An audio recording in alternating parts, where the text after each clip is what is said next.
Right, and then from there we go. Are we ready? It's 10 on. Spend some time. Oh, Good morning. Good morning.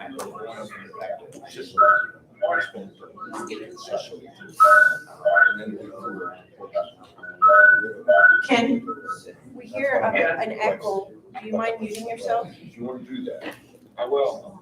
okay, I'll tell you. We're ready. Ready. Okay, so good morning. I have turned on the recorder. The time is now 9:34 a.m. I'm going to call the meeting of the Venetian Community Development District to order. Today's Monday, September 12th, 2022. The first item on the agenda is the call to order / roll call. Those supervisors that are present are Steve Kleinglass, Here. Richard McCafferty, Here. and Ernest Booker. Present. Supervisors, we do have Supervisor Ken Smaha on the phone with us. At this time, we would need a motion to allow Ken to participate and vote via phone. So moved. Second. There's a motion by Ernest, seconded by Rick. Any further discussion? All those in favor, please state aye. Aye. Good morning, Ken. Good morning, thank you. On behalf of District Management is myself, Belinda Blandon. District Counsel Andy Cohen is present. District Engineer Rick Schoppager is present. Field Manager Keith Livermore is present.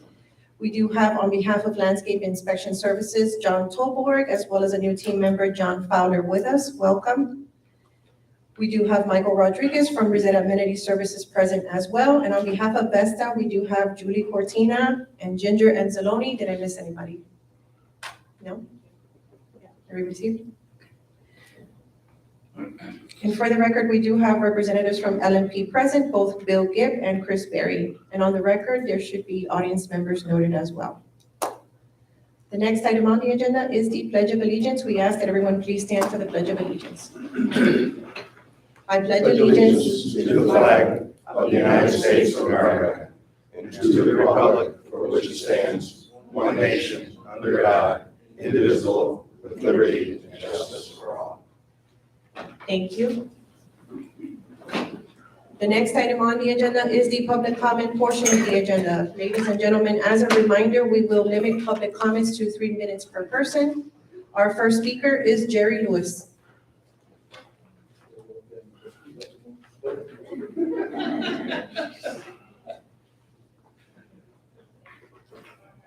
Good morning.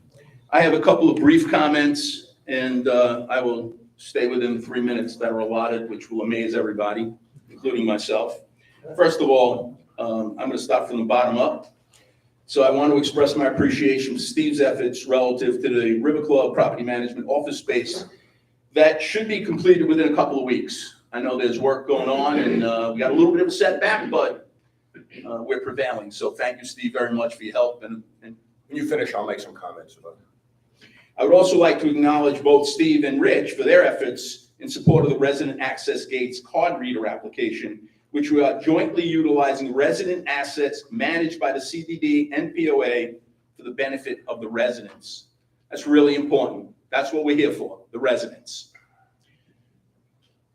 With regards to landscaping and ACC meeting, collaboration and synergy, we are in the throes of getting a meeting set up between Joe and both chair people from ACC and landscaping, hopefully putting the smart people in the room after that meeting, and hopefully we'll get some good outputs from that. So I'm looking forward to that.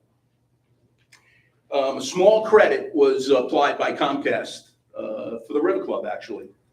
They did the same thing that they did for the residents. They took the billing that you had, which was for the cable TV services, and they put it back to January 1st. Not something they were required to do, but we asked, and they complied, and Brenda Radford is owed a great deal of credit for that. She really worked real hard on getting that done for us.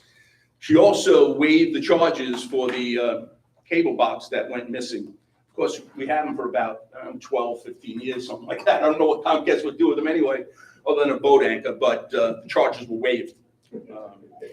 Yeah, well, last but not least, as you know, the Nature Preserve, we've been doing a lot of work all the physical assets are ready for the residents to enjoy and have been. Boardwalk is power washed. Thank you, Nick at Immaculate, someone who is near and dear to this community. And last but not least, when we were working with the fire department and forestry, Department of Agriculture, et cetera, a resident noted that the forestry was going to clean up about 20 feet on each side of the boardwalk for us at no cost. We're working on some other programs with them, but that's one of the things that a resident noticed and mentioned it to Keith. And Keith joined us at a meeting that we had a couple of weeks ago. And it appears that forestry is willing to do some of the preserve work that is around the residents at no charge. Now, Keith is running with it. I don't know where it goes from there. I only went to one meeting, and I don't plan on going to another one. It's in very capable hands with Keith and the people in forestry. So hats off to Keith for taking the initiative to help get that done. 3 minutes? I'm done. Let me just follow up. As my understanding, both the electrical and the structural inspection was done by the city last week. I see he taped the sheetrock already. I told them to plan on painting the entire area, not just what we did, because it's gonna look funny. And I think everybody knows we're gonna rip up one floor, patch what needs to be patched, and he'll replace that floor. So there'll be some change orders here and a few more dollars, but I think it'll be fine. Makes absolute sense, Steve. Thank you so much. Yeah. Have a great day, everybody. Jerry, I have a question. Just aside, can you do anything to assist in helping us get the NFL package? Yeah, I got it. All right, let's move on. Let's move on. Thank you. Our next speaker is Leonora Maugiao. I'm sorry if I mispronounced your last name. Thank you. Hi. First, I'm here because what I'm hearing is that if the exercise classes do not have 4 to 5 people signed up, they will be canceled. That's a problem, okay? In the past, this board, I have one question. In the past, this board made a decision not to charge residents for the classes because it was beneficial to their health. Can you explain now why you would be canceling classes because there are not enough participants? Okay, I am a full-time resident here, and going to the exercise classes have helped my health. Okay, so taking them away would be a problem for me. Let me just see. There are also many attendees that do not sign up for their classes. They are walk-ins. What will happen to those people when they decide they want to come to class in the morning and there's no class? We have really great trainers. If you decide the night before to cancel classes, we're going to lose those trainers. So I think it's very unfair that because people that live here full-time are penalized because there are not enough people for the classes. Also, 75% of the time, there is not even a sign-up sheet outside. So how do you even know who's coming to those classes? Who's not coming, who's coming? And I don't know, but I have been told that we are now able to sign up for 6 classes. I don't know that. I was always told 3 classes. So that's another problem. Communication is a huge problem because what I'm telling you today, I heard word of mouth. I have not gotten anything in an email regarding them doing these with the classes. Well, first of all, is that true? Is there any truth I in have, it? that's the first I've heard of it. We've not heard that. Yeah. And I think there's a lot of I'm hearing sentiment. it from the trainers. So they're Well, hearing it. Well, Okay. We'll find out. well, the committee hasn't heard about it, and I have committee members here. Okay? So, I guess it's part of the Venetian Yeah. gossip. Yeah, we have not heard that, and I think there's a lot of feelings about all of that, and I let's leave it to the committee for their action, and there'll be some follow-up, and, We'll follow up. I think Nancy's here. Oh, yeah, there she is. We'll follow up. Yeah, we'll follow. okay. Thank you for bringing it up. All right, please, Belinda. Thank you. Our next speaker is Carol Potocznik. Thank you. I didn't know how to say it the first time.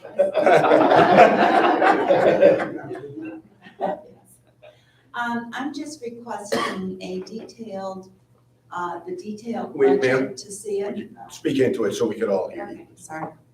I'm not Italian. No, you're I fine. mean, We want to hear what you have to say. I'm just requesting a tennis program, that's all. Okay. I'd like to see that before the October meeting. Okay. Ernest, is that? That's possible. Yeah.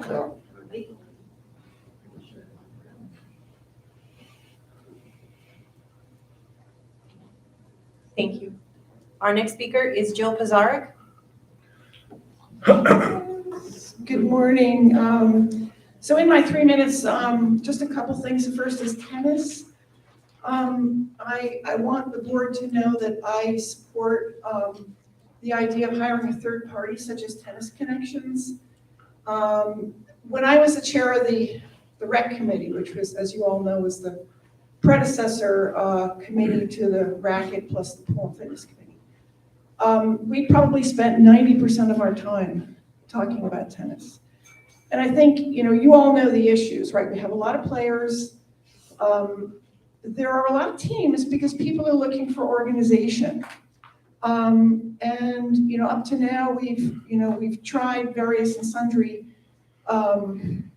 methods to get the staff to organize so that we could have good use of the courts. But I think, unfortunately, at least my observation, it really hasn't worked well. I think, frankly, we've been paying for a club and getting an amenity. So I think bringing in a third party gives us the opportunity to have as many people as possible playing. Obviously, many of the players want to play during prime time, but I think having a competent and experienced organizer, I think, is going to increase resident satisfaction. Frankly, I think it also gives us an opportunity to have access to some of the newer program things that are being done in the outside world, and that includes court care. And then finally, I don't know the details of the Tennis Connection potential agreement with the board, but I think the opportunity for the residents and the River Club to see something come back when there are funds paid out for clinics, et cetera, when our courts are used, I think is something, in fact, that benefits all residents. So I definitely encourage you to have an open mind about all those things when you hear from Tennis Connection. I just want to move quickly to the restaurant. I'm really grateful that you all are going to be discussing the restaurant operations today. I think it's overdue, and I don't mean that in any way to cast any aspersions on the efforts that Vesta's been making, because I think that they've been doing a great job. I would remind the board when you do have your discussion that in the strategic plan there are two items that are related. The first calls for an amenity survey, a general amenity survey of residents. So that could be applied to the restaurant, but maybe more importantly, in there is called for a full cost-benefit analysis of the third-party events that are held here, and I think it's really important that cost-benefit analysis be done professionally.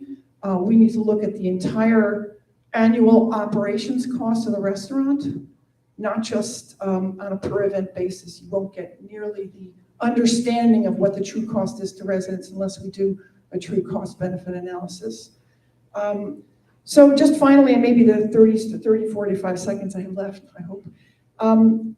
Some of you know that I have an email list, and I did a snap survey of the people who get the email from me when I'm talking about some of the things I've observed at board activities, and asked them if they use the River Club or not, and what the reasons are.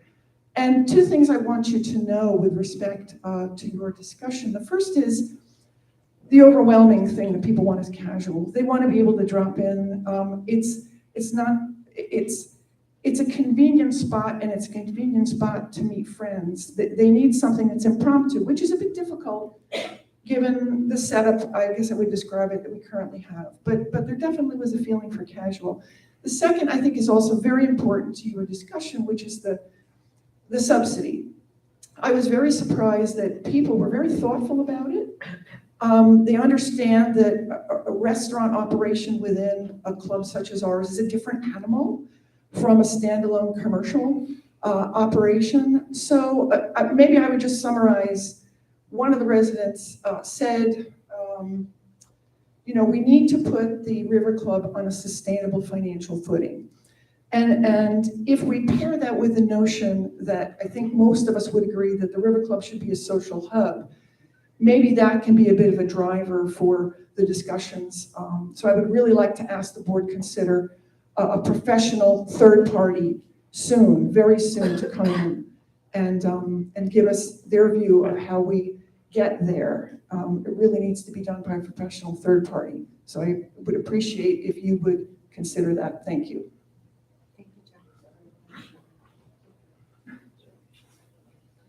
Our final speaker is Darlene Shimburg.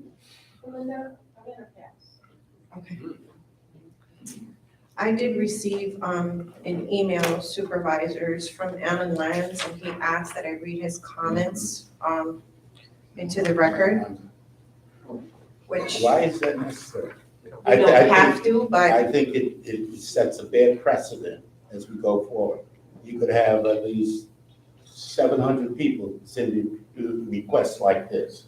It sets a bad precedent, and I would urge my fellow supervisors to deny it. I think you can attach it to the minutes, but you don't necessarily have to read it. Okay, no problem, attaching it, it's no problem. I can also circulate it to the board members that didn't receive it if you'd like. And if somebody can't make the meeting, they could enlist somebody to speak on their behalf. That's true. Very true. That's true. So let's, Or they're free to just send you their comments and say, I'm sorry, Andy. they're always free to send you their comments, say, I couldn't be there, but I want you to know X, Y, Z.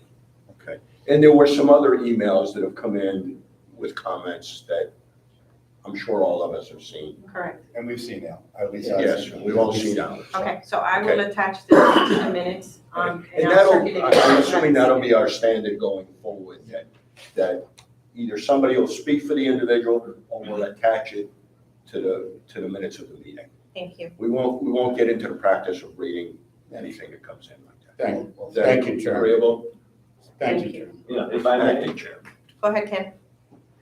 Okay. I had responded to Alan's email because he had sent it to me and probably the other board members quite a while ago, and suggested that he get somebody to read it from the audience, that it wasn't appropriate. I didn't think it was appropriate for Belinda to read it either.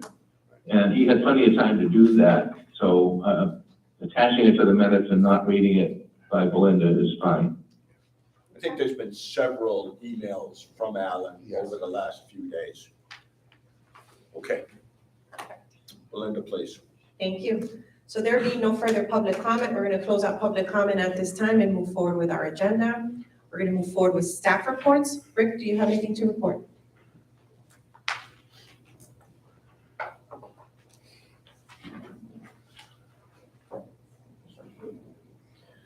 I'm following up with the vendor on the sidewalk repair at 125 Street. I know Keith has had them, called him multiple times, so we're still trying to follow up with them.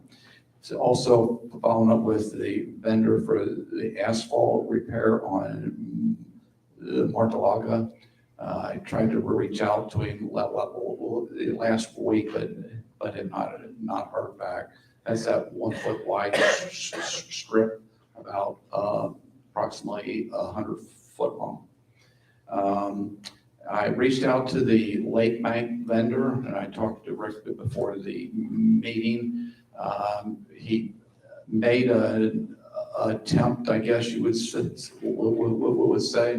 not a very good one. So we've not authorized any payment. So I sent in a 6-page photo summary to showing all the stuff that still would need to be done. So I'll continue to follow up with him on that.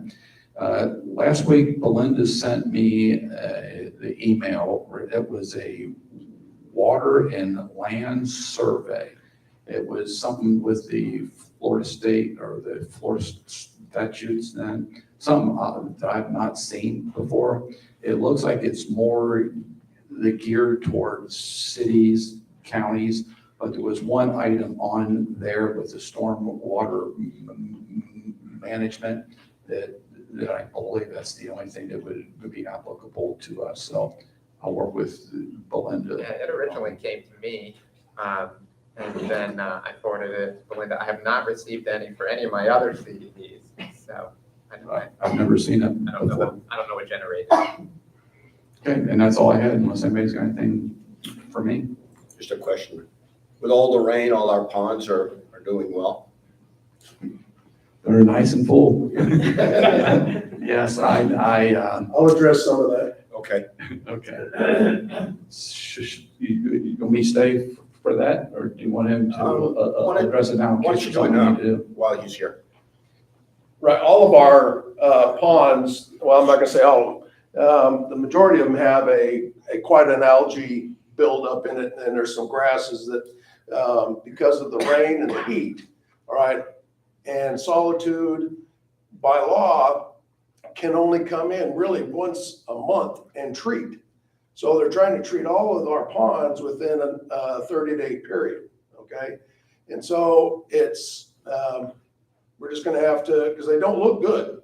You know, there's some that really look bad, but they're being treated, they're being done, and my ventures around, you can kind of see it starting to, you know, settle down and go away. So it's just gonna take a few more, probably another month before the ponds are back. And we gotta understand too, that our ponds are not young, right? They're older retention ponds. So we just have to kind of, and I've called Solitude, you know, at least 3 times a week asking if this one's been done. And they send me a report and, you know, but they are being treated. Okay, so. But basically the algae problem. The algae problem, correct. And I guess in one sense, I was talking to the landscape people, given what's going on around the rest of the country with drought, we ought to be somewhat happy about what's going on here, if that's good news at all. All right, any other questions for our engineer? Any questions for Rick? No? Okay, thank you. Thank you. Andy, do you have anything to report?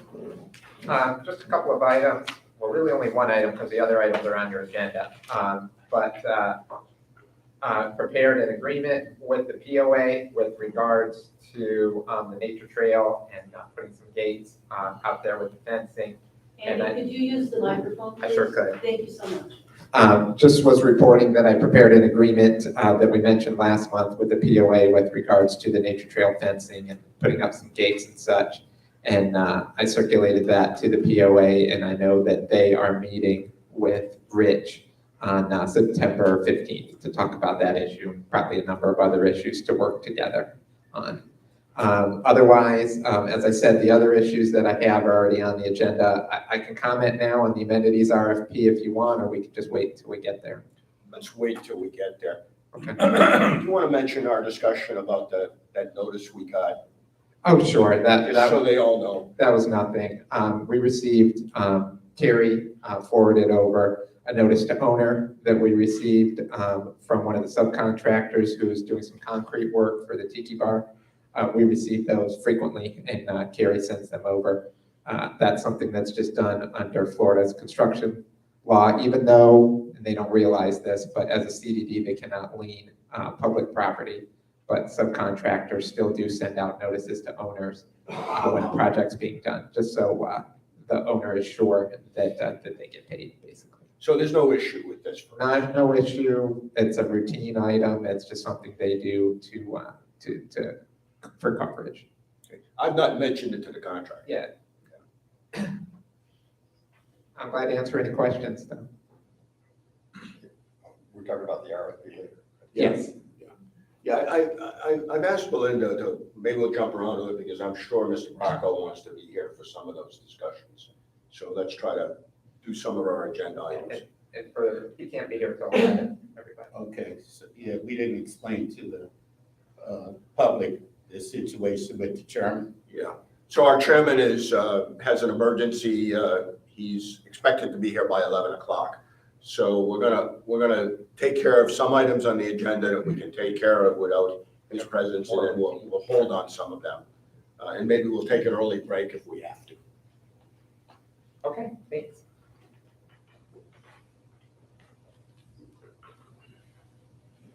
Julie, do you have anything to report? Thank you. Good morning, Board. I just wanted to brief you on a couple of things. I apologize, Jeff is out very sick for the past week, and so we're looking forward to him, the quick recovery to come back. But I did want to introduce Angela, our new food and beverage manager. She's here this morning, so if you see her, please stop by and give her thoughts if you would like. What we're really gearing up on are the events. So we're really excited on some events that are coming up. We started our community night dinners. This past Thursday, we had Greek night. It was very successful. Some authentic stuff that I got in Tarpon Springs. So you really had some of the authentic stuff down here. So that was great. With that, we're gearing up for the season on events and the calendar and getting everything out early so people can know when the welcome party is, the holiday dance, and then the New Year's Eve themes as well. We have a social committee meeting on Wednesday, so we can tighten up some of that. We are adjusting the menu, the new menu, and we got a lot of feedback about the casual aspect of menu items, and that's what a lot of people are looking for. So Chef went back to the drawing board and he's getting a balance. We want our biggest thing is to increase participation of the members with the dining and their satisfaction as well. So we are, we heard what everyone said, and in a couple weeks, we're gonna be putting something out with more of a casual base, but we will have some of the entrees as well, so then people can have the best of both worlds. Another thing we're working on is facility maintenance in terms of some basic things like fixing the clocks, the grout in the showers. Out here, the landscaping, Keith is helping us because where there's no sod, the backwash of the dirt gets on the wall and then it looks dirty just if it even rains. So we are trying to do some of those maintenance things that you might not notice, but you'll notice when it's not looking great. So thank you, Board. Any questions?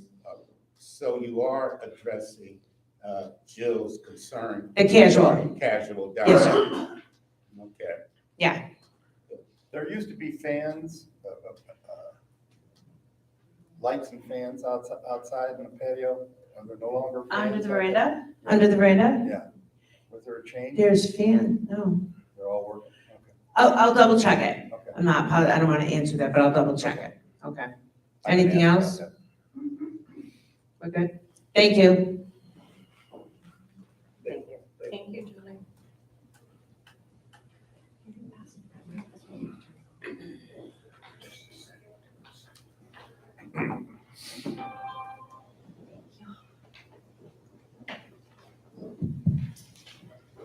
Thank you. Keith, do you have anything to report? Not at this time, no. Keith, speak a little bit about what Jerry said about the work with the invasive species and all that discussion, because that's been going on for a long time. And we've got at least one resident that's asked us several times where that is. Sure. When I heard that Jerry had the Forest Service and Swift Mud out here, I wanted, and they were gonna do this at no cost. Of course, I'm all about that. So I went to that meeting, and as soon as they get done doing that out there, I'm gonna be talking with the Forestry Service. I've got, we've talked and had a face-to-face about getting out here and doing the wetlands and our preserves as well that are, the Solitude does a great job of cutting back, not cutting back, but taking the invasive species and trying to keep them killed off. And it's a huge expense to start removing that stuff. We understand that, it does look bad, but the price to get all that removed is, with the 27 wetlands that we have, and we start trying to do that, you're talking about hundreds of thousands of dollars to start doing some of that. So if we can get the forestry service, which I think we can, to help cut that back a little bit, you know, I think it's gonna be a win-win for the Venetian. Would you give some feedback to the new bombs, because they've asked several times of us, and if you could just give them an update, that would be. Sure, you bet. Okay, thank you. All right, Belinda. Anything else? Good.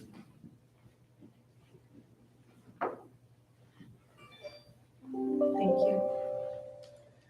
On my end, supervisors, we did receive the settlement check for the hydraulic fuel spill case, so that matter is now closed. It has been deposited into the reserve account.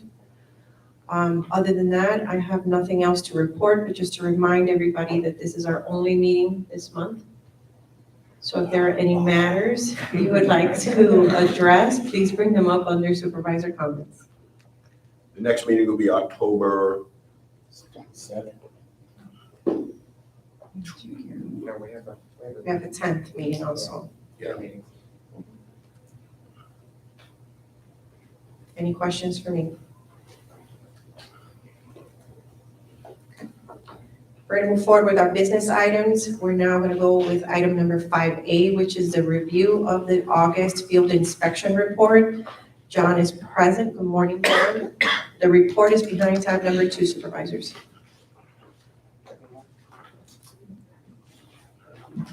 Good morning. I'm going to introduce John Fowler. John's been with Rosetta and Company about a month and a half now. He's the newest member of the Landscape Inspection Specialists. And he and I performed the inspection with Sergio. And John actually did the report for you. And that's why both of our names are on it. I'm going to pass the mic off to John and let him go over a few items. As John said, we did perform the inspection on August 19th. Myself, him, and a representative from LMP, Sergio. Just want to go over a few of the detail items. The mechanical maintenance is all looking fairly well. Just a few detail items that are difficult to handle with the rains that we're getting right now. That we saw that I'd like to go over is weeds on the fellow wall. There's some vines there choking out that we need to remove. Also on Avellini Park, a little bit of neglect there, probably because of the rain, but we definitely need to delineate the plants that are there. There's some cocoa plum and firebush that are growing together that we need to delineate and then terrace the heights on that.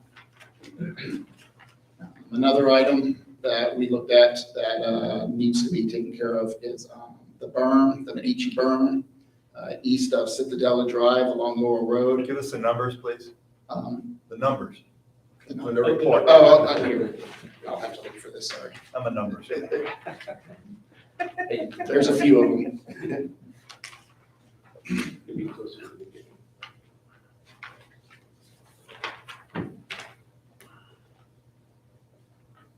Okay, this would be 34. And I also have photos there that show a little bit that needs to be taken care of.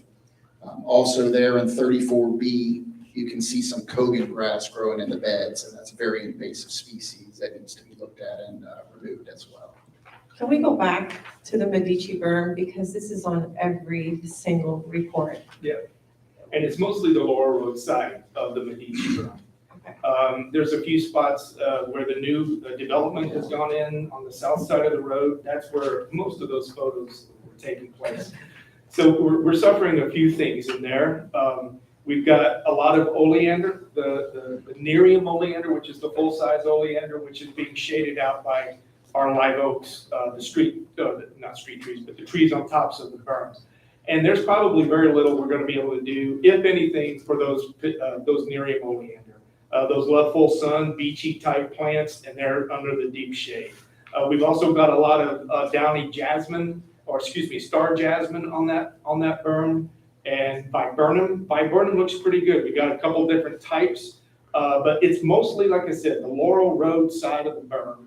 That's the residential side is pretty good. There's some weeds and things like that, but it looks pretty good. But we need to maintain the height of the viburnum hedges so that they don't get out of hand. And we also just need to be better on the Laurel Road side. That's where most of the coping grass is coming into play. Coping grass spreads underneath the ground. It's about this tall. The way you identify it is you look at the blade of grass, it's about 1 inch wide, and the midrib is not in the middle. It's off center. That's when you know you've got coping grass. And the best way to do it is spray it with Roundup, kill it off, do it again, because it's still got live rhizomes underneath the ground. So we really do need to hit that hard. So, but yes, you are correct, Belinda. That side has been on the report a few times. And then the last thing I'd like to address is number 50. There is a dead jewel palm on the street place. I know we're gathering proposals for that. It'll be removed on the 14th. Okay, removed on the 14th. So, you brought this up last meeting. Yep, as a reminder, when we cut it down, I want people to smell it. I want to smell the crown. If it smells like old bad Chardonnay wine, it's probably Phalabiopsis. If it smells like diapers, it's probably Fusarium wilt. I mean, we'd like to know why it died. It could have just been, I didn't see any indications that it was a lightning strike, because there wasn't any split, any blown out. Yeah, if it's a diaper smell, it's probably Fusarium wilt. Are you the official smeller? I volunteer, Keith. Let's move on. Yeah. So, but on a serious note, once all is diagnosed, then there'll be some decision about what's next. Yeah, unless it's Ganoderma, which I didn't see any indication that it was, we can put a palm back in there. Okay. All right, so more to come. Yeah. And just lastly, I'd like to say that a lot of the items on this was detail work with weeds and stuff that have been difficult, and just driving through the main boulevard, it looks like a lot of that has already been taken care of. And just historically, I'd like to say, I mean, and John agrees too, I mean, I've been coming down here a long time, and I know we've replaced some turf, but this is, in my opinion, this is the best condition our St. Augustine turf has been in many years. I personally, I feel that. I know we had some issues out on Laurel Road. Wasn't LMP's issue, it was the construction. So I think we're slowly getting those addressed. At this time of year, you usually see the color petering out because of the fertilizer ban, but it's holding its color, and you're pretty close to being able to fertilize again. The other thing I noticed was there were only about 7 red items, which are repeat items, which is a pretty, pretty low number. So I think that's, again, a sign that they're on top of things. So how about Questions? other comments? So at our last meeting, there was a discussion about better anchoring of the trees between the guardhouse and Laurel Road that are, and after this, yeah. After this weekend and all the rain, there are a number of them that are, what are we gonna do about that? That new anchoring system didn't happen evidently. No, it did. It did? Yeah, and there's still, Sergio came out, I texted him on Saturday, or on Friday, and he graciously came out Saturday and put them back up and redid them again. They're just so top heavy that, but they are anchored with anchors that are the same. The colors are the same, and so it's just something that we just have to keep on top of. My maintenance guy has been out numerous times when LP hasn't been, isn't here to get them put back up. And so it's just an ongoing. And I'll be bringing that up with the landscape committee if we in fact want to replace those trees and replant them. So, okay. We already had some suggestions from John, but Yeah, we haven't had a chance to meet. They look beautiful when they're, Right, when but they're they don't right. look so good when they're laying on their side. Right. It seems like it's in every other, and we had, There's only 2 of the originals left too. yeah. Well, there's one really big one that I even noticed is, and we had a little discussion about all the rain, even with all the rain, the place still looks pretty darn good. It's supposed to. Yeah. I would recommend, and I think I may have said this in the last time I called in, about the duckbill anchor system. It is expensive, but they're rods that go down in the ground like this far. And it's a cylinder, you stick a rod down in there, farther than that, pull it back, and a little duckbill pops out, holds it, and a cable comes up to the tree trunk, and those are deep in the ground. They are expensive though. So we're using them up in Waterset where it's very shallow ground, and it's hard for trees to get their roots put in the ground. So we use them up there, but they are expensive.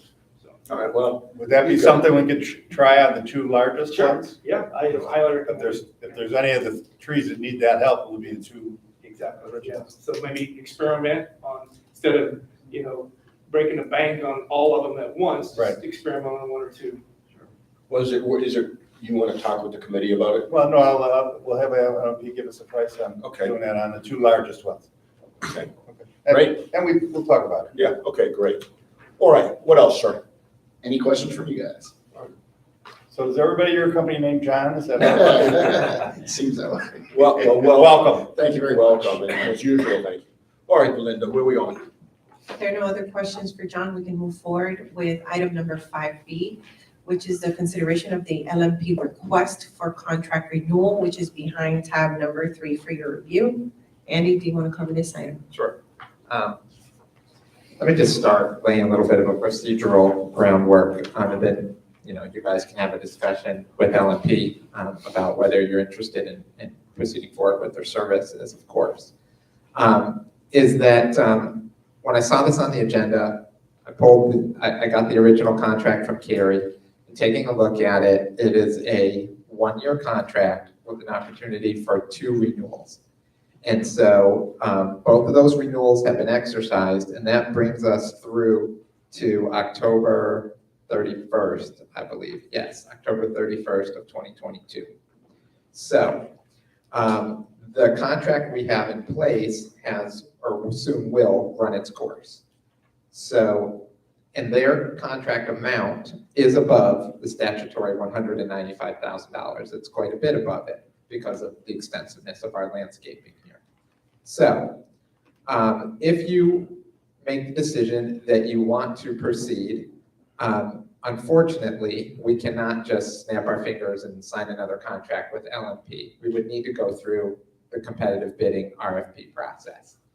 That, of course, takes some time for John and his team to assemble the documents and such. So, if you're interested in proceeding, I think that where we find ourselves is probably entering into some sort of temporary contract with LMP at your discretion, whether it's a 6-month contract, which we certainly could do, and still be under the statutory threshold, or a month-to-month or something along those lines, while John, with our assistance, of course, and everybody assembles an RFP. So, quick answer is, if you say we love them, you can't just say, let's do a new contract. We are going to have to go through the RFP process. We do not have a choice. This is statutory. Mr. McCafferty? Oh, that's disappointing. Understood. But the law is the law. I would certainly recommend that we go for a 6-month contract to give us time to, put the RFP together and to give them time to know that they're in the running, obviously. That'd be my recommendation. Okay, how about Ernest? Do you have any comments? I would be supportive of that. I'm impressed and quite satisfied with the services they have been providing. But the law is the law. Yeah, I mean, we looked at the contract to see, maybe there was some wiggle room or something like that, but I just didn't see it. I mean, their proposal was for 1 year with 2 renewals. The way it's structured is for 1 year with 2-year renewals. They kept their pricing flat, by the way. That's very for important. all 3 years. Yes. And I know that they were proposing to keep it flat for a renewal as well. But I just didn't see how we could just sign them up again. Okay. All right, Ken, do you have any comments? I do. A couple of comments. One, I think LMP is doing a good job. I don't have a problem with them as the main part of the contract. But I think it's a good idea every few years to go through this process. Probably part of why the law is the law. So I don't think it's a bad thing to do it anyway.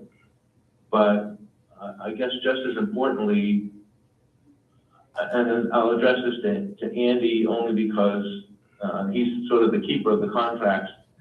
How do we prevent ourselves from getting into this situation with all our contracts where we're down to the deadline before we can do it? Is there a summary somewhere we should be aware of? Well, I'm sorry, what did I say? You're not to the deadline. We're not necessarily to the deadline, and let me just correct you on one thing, which is I'm not the keeper of the contracts. Belinda and Rosetta are the keeper of the contracts, but I'm sure that Belinda has a matrix and this was on it. We do need to talk about, though, to your point, Ken, about, okay, so we haven't voted on anything yet, but I'm hearing the discussion, a 6-month extension, and then an RFP, but we could structure that RFP. I mean, John traditionally does his RFPs as a 1 year with 2 annual renewals, but we were just chatting a little bit about it before the meeting started. We could make it longer, we could make it shorter, we could just do a 1 year with an opportunity for automatic renewals that could, go on forever if you were happy with the vendor, or we do a 1 year with an opportunity for 5 annual renewals. I mean, I don't know what your thoughts are in that regard, but we do have some flexibility in how we structure this next RFP. Okay. All right, so right now, we have to do an extension. That's the first. We do. There's no way Okay. that we can turn an RFP around So- and have you guys pick somebody. Do it well anyways by October 31st. And in the window of that extension, you're recommending is 6 months? That's up to you. We can do That's what I read. okay. Go longer? 6 months, I mean, their contract amount is $382,445. 195 is your statutory threshold, so split that in half, you're around 6 months. That's why I put that out there. So why don't we entertain a motion? I'll make that motion that we extend the LMP contract for 6 months. Okay. Current LMP contract for 6 months. And I'll prepare an And amendment. the same As price. we prepare an RFP, Okay. And due to statutory regulations. thank you for putting that in there. Okay. And does anybody want consideration for the RFP to have multiple? Let's do this one at a time if we I could. second. Okay. Okay, all right, one at a time. So then let's take a vote on the 6-month extension and then let's have that Okay, discussion. all right. Ken, do you have any, we have a motion and a second. Is there any discussion? Okay. I don't have a problem with the motion because we have to do something, but at some point I want to come back to the point about where, I know we're not at that deadline because it's not November 1st technically, but if the process is we have to go through an RFP, that takes some number of weeks. So we should be backing up our contracts to give ourselves time to address these things. If Bill Gibb hadn't turned in this letter, would we be sitting here the 1st of November with no contract? So I do think it's relevant, but on the motion itself, I have no problem extending it. Okay, let's call the motion. Any further discussion? All those in favor, please state aye. Aye. Aye. Okay. And then, now's the discussion about how you want to structure the RFP, and it's up to you, but I don't know if you want to hear from LMP or not. I mean, they sent us a letter. Well, let's defer to our landscape expert. Well, I'll defer to them. Okay. What are your thoughts as far, what would be fairest to your company going forward? Why don't you come on up here and use the microphone so everybody can hear? I think everybody can hear me. How you guys doing? We thank you for reading the letter and going about that process. It is a pleasure of ours to work here at Venetian. It's very hard work. We know that. Something we prepare ourselves for on a daily basis, and have put a lot of work into and continue to do so, at a drop's notice. Venetian's very important to us. So, as far as the 6-month extension, thank you. Yeah, we're more than willing to do that. I mean, we want to extend for another 3 years if possible, and continue our process down here. Coming with new ideas and being able to redevelop Venetian with those ideas, working with the landscape committee and all of you out here on a regular basis. So that works for us. I wasn't sure what the question was. So. Part of the discussion is, should this RFP talk about multiple year extensions? We can't ask them. No, we're not asking you. But that was where we were going among as a board. I think the Our work discussion, is done here. Well, the discussion that Andy and I had was to incorporate that language In the into RFP. RFP and into the new agreement with whatever company you decided on. All right, so do you want to continue historically? Well, As I said, let's stop with him. Yes. Thank you. Okay, have a seat. Okay, so go ahead, Andy. I'm just going to say that historically, and John can back me up, is that John prepares his RFPs as a 1 year with an opportunity for 2 annual renewals, and then we get from the respective companies pricing on 3 years. We can switch that up if you'd like. I mean, we could make it just for the 1 year, but automatic renewals, subject to them giving us pricing, 60 days before the end of the contract year. That's a possibility. We could put it out there as a 1 year with pricing for 5 annual renewals. I see that.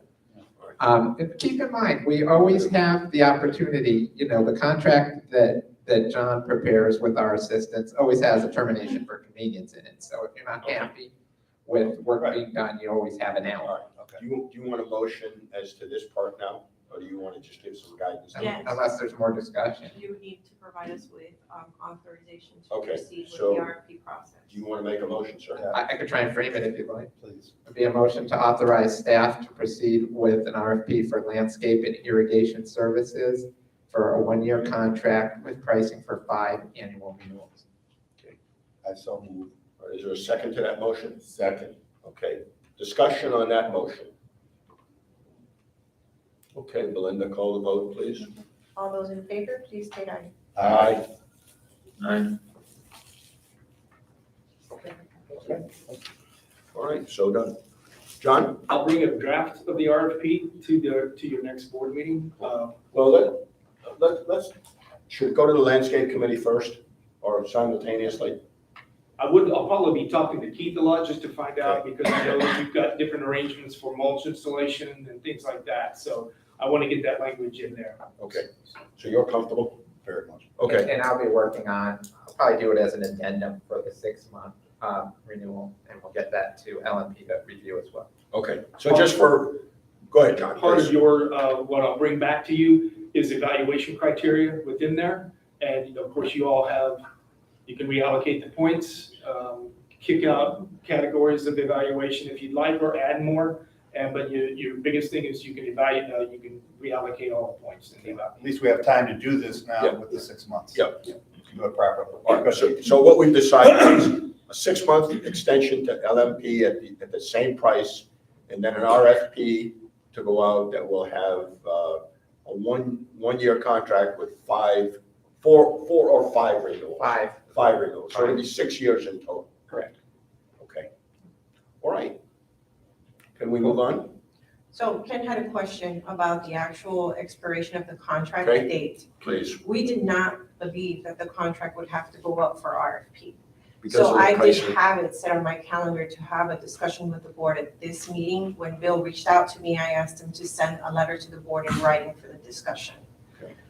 It's not typical for an RFP process to be done, a contract extended. It's not easy to prepare an RFP. It does take some time. So that's the answer to Ken's question. I'm sure the board does recall that I did provide the board with a complete contract schedule for Venetian, outlining all of the contract expiration dates. So to add to Ken's question, initially I thought that the board could actually extend LMP's contract because you're satisfied with the service, not that you're dissatisfied.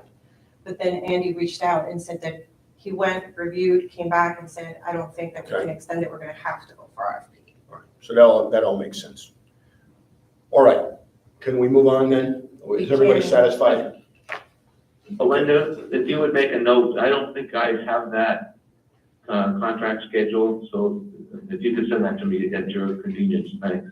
I will. Maybe send it out to all of us again. I will. I'll send it out to everybody. I distributed it at the budget workshop, so I'll make sure that it's emailed it to everybody again. All right, let's Do we move want on. to take a break or do we want to move forward? You want to take a break? All right, let's take a break. No, we can't. We had a side discussion. But I'm going to get somebody to take you out there. Because we can cover a few more items if you'd like. I mean, we do have the insurance package renewal, which should be. You want to move on or you want to take a break? Couple more items, or do you need a break now? All right, couple more items, and then we'll take a break. Okay, so we're gonna skip the discussion regarding the restaurant operation. Right. Do we want to go into the amenity management RFP update from? I'd like to Council? wait for the chair to get here, because I think he'd like to have some input into that. Okay, so we can move into item number 5H, which is the consideration of the addendum to the Solitude contract for preserve maintenance for buffers 3 and 4. This is behind tab number 6 for your. I think that would be something we could do. Thank you, folks. Thank you, guys. No, thank you, John. Appreciate it. Welcome. Thank you. See you, Joe. What tab are we under, John? We are under tab number 6. Under the last revision.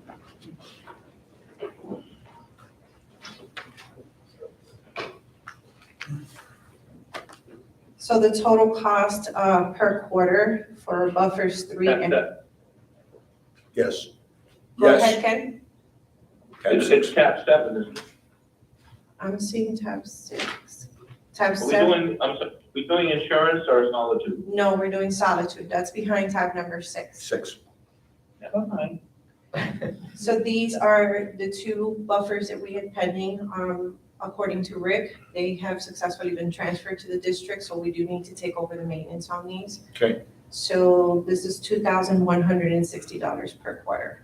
I will caution the quarter. board per quarter. Per quarter. We have seen some companies, I have not seen it from Solitude yet, where the spraying materials for exotics, the cost of supplies has gone up about 18%. We have not seen this here, but I'm cautioning you just in case. But if you approve this, this would be in addition to our existing contract with Solitude, so council would need to prepare an addendum to the existing agreement. I'm actually okay with this addendum. Okay. I reviewed it and I didn't have any objections. Okay. Belinda, in effect, we really have no, are there any other options here? No, I mean, we can bid it out if you'd like, but then we would have to bid it out. Solitude. We can bid out the entire service, but you do have to maintain your exotics below the 5% threshold. Okay. Ernest, do you have any comments about this or concerns? No, not at all. How about Ken? Do you have any comments or concerns about this? No, I was just gonna ask if anybody had the opportunity to compare the cost of this addendum to their overall contract in terms of relationship of price for this amount of land.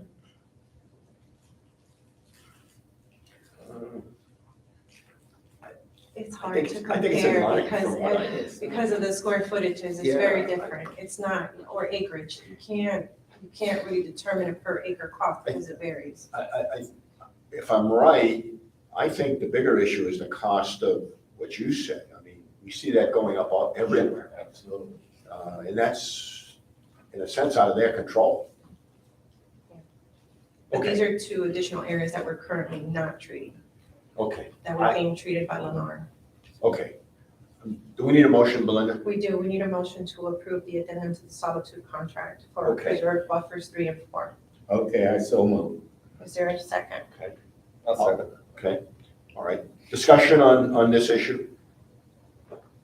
In a sense, this is a good thing because we're taking over control here. Correct. Okay, all right. Any other discussion, comments on it? Okay, All Belinda? those in favor, please state aye. Aye. Right? Thank you. So we are now going to move to item number 5I, which is the consideration of the FIA insurance package proposal for fiscal year 2022, 2023. This is behind tab number 7 for your review. So there is some good news with the renewal. The renewal came in $4,187,000 less than what we had originally projected. So the River Club insurance line item is going to show a decrease on the property side, I believe. Our total premiums, our total budgeted premiums, River Club and both CDD general fund budget were $48,733. Total Premium as per the proposal, $44,546. Fiscal year 2021, 2022 premiums were $40,092. This is for property, crime, general liability, and public officials and liability insurance. Do we understand what caused the decrease? It's not a decrease. Typically, we've seen higher increases through Aegis, and they provided us with a not to exceed number, but it came in less. That's why. Okay. Is there any issue with this from your viewpoint? No. Okay, how about other supervisors' comments, issues with it? This one, when you look at it in the budget, it's not in one place, it's in Right. several It's different not. places. Several At first I went, oh gee, Yeah. and I saw that it was in several different places, so it looked fine to me. All right, great. Ken, do you have an issue or anything to talk about? Where's the general liability?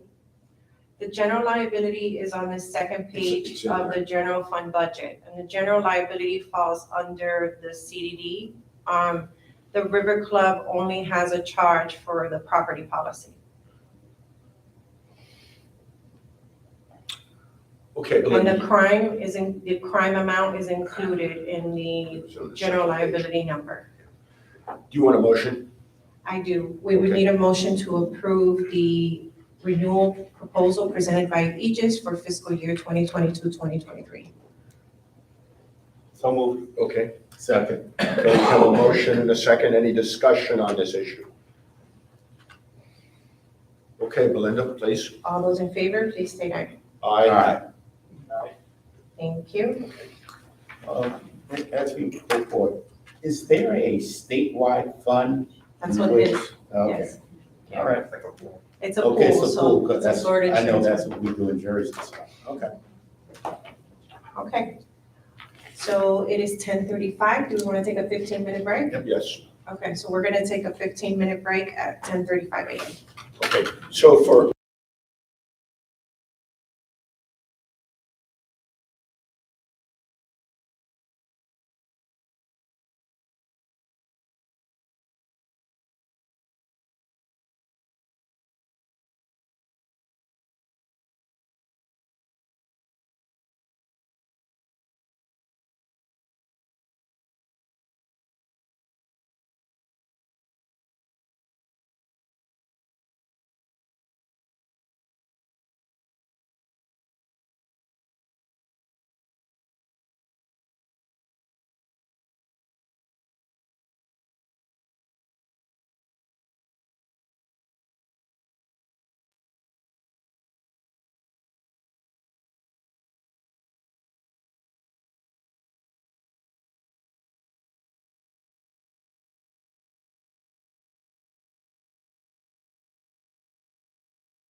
date discussion. I want to make a few general comments. The project is still somewhat on schedule. There's been work going on out there almost on a daily basis, and when there has not been work, it's been due to either looking for the city to come in and do an inspection, or because of weather-related problems, or to get materials. We had talked about adjourning the meeting and going out there and looking at what's going on, and logistically, that's just too difficult to do. Do you mind repeating what you said for Ken? Because I just unmuted him. He was on Okay. the time. So Ken, I'm giving an update on what's going on with the Tiki Hut. And I said the project is still marginally on schedule. We've always talked about October in terms of a completion date. There has been work out there almost on a daily basis. When there's not been work, it's been due either to weather or to getting material or to issues with the city doing the inspections. And there was an issue with an electrical inspection. That issue has cleared up, and that electrical inspection was passed satisfactorily. There has been a change order issued for an ejector pump that will take care of pumping out the wastewater. I had talked about the pipes and what was going on with that. That injector pump was installed last week, and it appears as though that will take care of some of the issues out there. I want to just recap a little bit. We started this design in earnest about 2 years ago with Humphrey and Associates and Fishman. And as you back up a little bit, I think there have been 4 general managers who've been involved with the design, numerous people on the facilities committee involved with design, and Dave Humphrey, our architect, and Fishman Associates. And the original bar equipment designer left Humphrey midstream through that design. We also have ordered all of the equipment that was spec'd in the design. And all of that equipment was designed a long time ago by various people with various inputs. And I know there's been some requests to change some things. We're against changing things because that equipment has been ordered, the construction has been done to accommodate it, and it seems to make sense to put in there what we're putting in, even though some people may not think they're appropriate. Remember, this was done with a lot of consultation over a long period of time. I've asked Nancy to come because there are a couple of issues that I want the board to see as to what's about to happen out there and be aware of it. So Nancy, please. In particular, let's take a look at. I even had a matching tray in my home. Perfect. That would go with everything. Nancy, why don't you use so everybody can hear? Okay, so this is on. Okay, so first of all, I'll tell you some good news. We had ordered the furniture, as we had talked about it many moons ago, for the Tiki area, furniture and umbrellas. And we were told at the time it was going to be an 8-month delivery. As of this weekend, I just found out that they're ready to deliver on October 10th or thereabouts. So maybe we're going to get the furniture before the Tiki's built. So put it in storage. It's sort of a good news, bad news, but how did we go from 8 months to 8 weeks? Because Travatone moved up their ability to deliver. So I've spoken with Julie, and I'm passing over to her the name of the person at Indigo, who's my main contact, so that she can speak with them about what our options are in terms of delaying the delivery slightly. The umbrellas are now on a back order where they were previously going to come before the furniture. but that's probably not a long-term back order. We do want everything at the same time. So as soon as I let Julie at Indigo know that Julie and Jeff here will be the main contacts, they can talk with them about what our options are in terms of delivery dates and then the coordination of getting the stuff and unpacking it and all of that. So it's generally good news. It's not exactly what we expected in terms of timing. So so that was that. So then Steve just asked me to show you all the materials that have been selected. You've already seen the furniture, the umbrellas. This blue swatch is the color of the umbrellas. And the fans that we've spec'd out are the fans right on this picture here. This should not be new. No, this is not new. All right. I'm just, And the fans, Julie, you're gonna buy the fans. That was supplied by owner, the fans. Yes, Yeah. we've got the information. and I gave on where to Jeff buy the them, specs on the And we fan. just have to determine the TV size as well. Yeah, and we'll deal with that later. I'm gonna get the contractor to install these fans. Oh, great. Yeah. Okay. I'm gonna try to get them to do it complimentary. Oh, fantastic.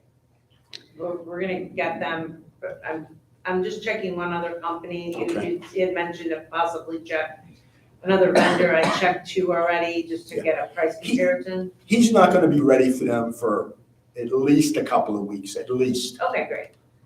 Okay. You'll just have to check on delivery time, because I don't Yeah. know what it was at the Okay. time, and And Nancy, somebody had asked a question about these outdoor fans, are they weather rated? The answer is yes to all. they're wet rated, and Tim Carr in the facilities committee meeting said, make sure you have DC motors. I've shown the specs to Tim. Tim's like, yes, this is the right motor, so Everything's fine. I think everything's copacetic. It's just a matter of getting them ordered, and Jeff and I talked about it. Just as a little supplement, the plans show two fans. It doesn't show any cross ventilation. As the electrical was being roughed in, I had them put two outlets up in each corner on the back bar that will be electrically supplied in there. If down the road we need some cross ventilation, we can put something up down the road. So the electrical is there at least. And that was not in the plans, but I think that's a good idea. And these fans will take care of the employees, Yes. staff, as well as the patrons. Yeah, I mean, they're pretty nice fans, and as I say, these fans are located directly in the center of the whole area, within a couple of inches one way or another. If these fans don't do it, then we can always go back and put some supplemental fans up on that back wall that'll blow across. That will look nice. We don't want to just put something junky up there. That'll be down the road. There's a CFM rating for fans, Right. which is like the cubic feet that it swirls around, and these are very high CFM fans, much better than the ones that were there before, which were like 0 CFM. So please, Nancy. Go ahead, Okay. please. All right, so this is just what a computer can do as a rendering. It is not what our TV will look like, but it just gives you a little bit of idea of the sort of general look as you're facing it. These are not our fans, these are not our chairs. It's just giving you a little look of what a computer can do as a rendering. So this material is the front of the bar and the side of the bar, the knee wall area of the bar, navy gray and light blue and black. And these pieces fit together into a design. And this matches very well with the furniture that we've selected. This is the granite that is going on the bar top. So it's very creamy. The issue with the refrigerator is fine. Oh, good. The door opening. Okay, that's good to hear. Then the cabinetry in the back is not spaced out like that cabinetry exactly, but it's against the back wall, and it's this color which goes with this tile. So that is coming from American Grill and Hearth, slightly different size cabinetry than is on that drawing. And further, the television is intended to be higher up, not between the cabinets. There's open shelving between the cabinets. We had wanted to put a backsplash on the back to finish it off, but Steve tells us It may yet happen. Okay. All right, well, It may I figured I put that in, you know. It may yet happen.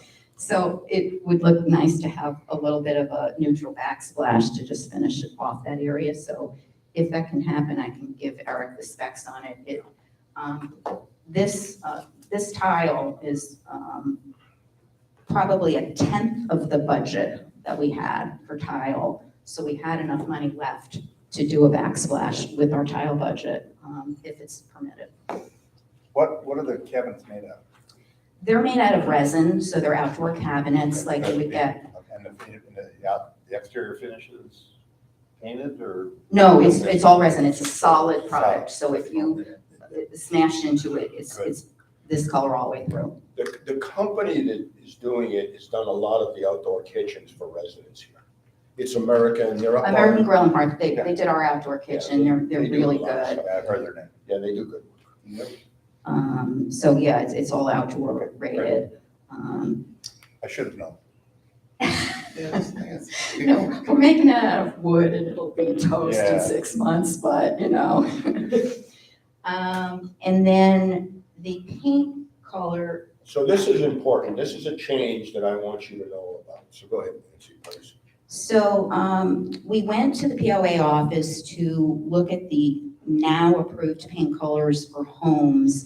As you probably all know, they have been changed to the more current colors that are being used to make sure that we recommended a paint color for the tiki that would be approved for people to use in their homes. It only seemed fair that was the case. And looking at all of the colors here, we were proposing, I know you can't see it probably in the audience, but we're proposing this paint color. So if you see it next to the materials, you'll see it's very complementary and very neutral.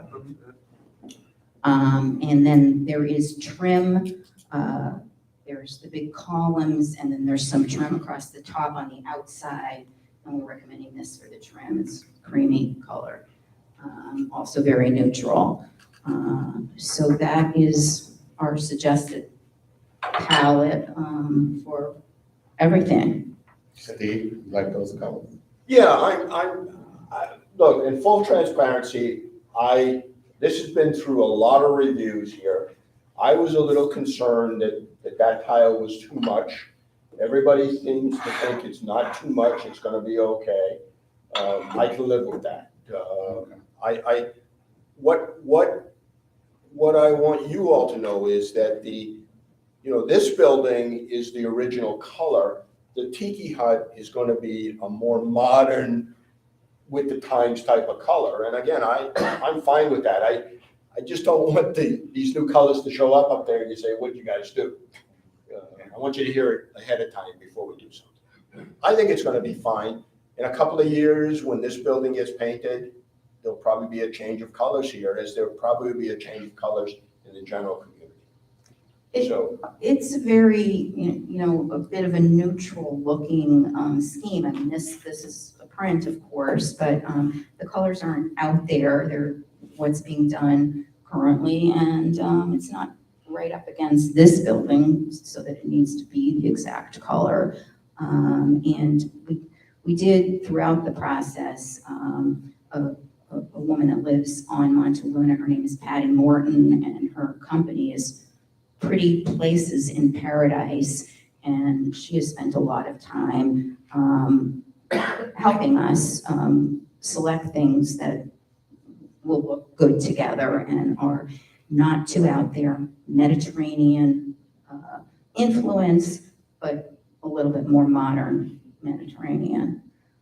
And then The only other thing I wanted to mention, don't stand distance back, is and several people have mentioned to me that they don't think a big ice cream freezer in the center of the tiki is appropriate. So I just want to bring that up, that the island does have a big ice cream freezer. Yeah.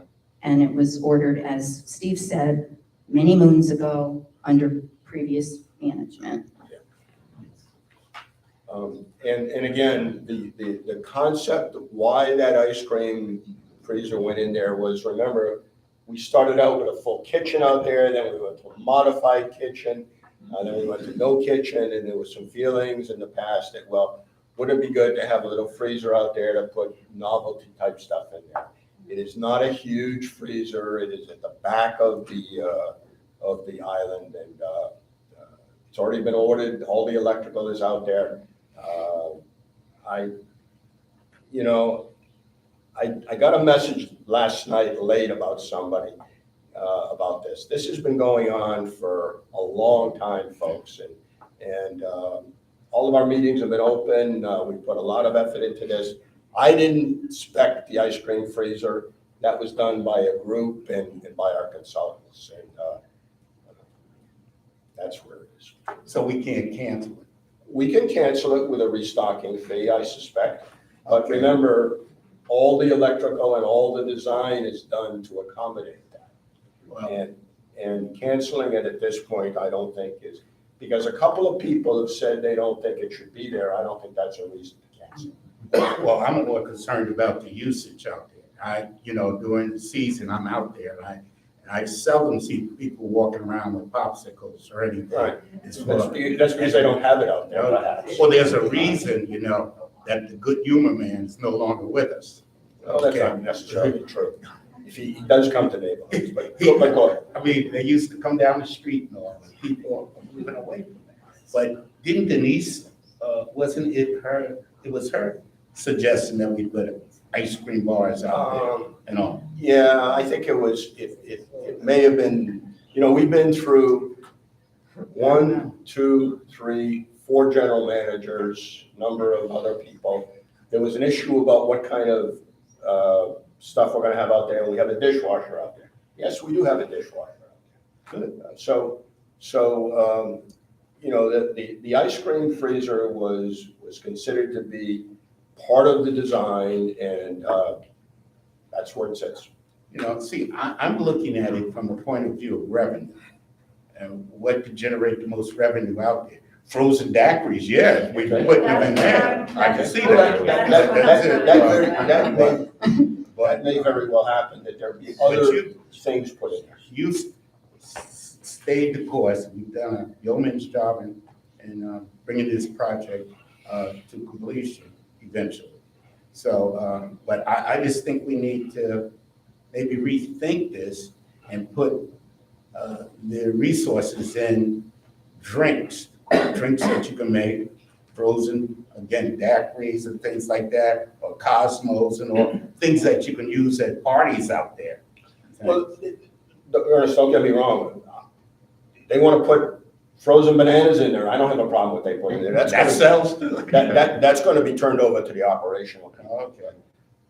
Well, one thing is that because the freezer, let's say this is the island going forward and the freezer is here, Right. the top of it is the sliding drawers to be able to reach in, so they can't put, drinks or cut lemons or, use it as an island because Well, it's the freezer. That's not true. There's a whole island. Oh, in back of it, yeah. In back of it. Yeah, in back of it. Yeah. So if it wasn't there, the island could be bigger.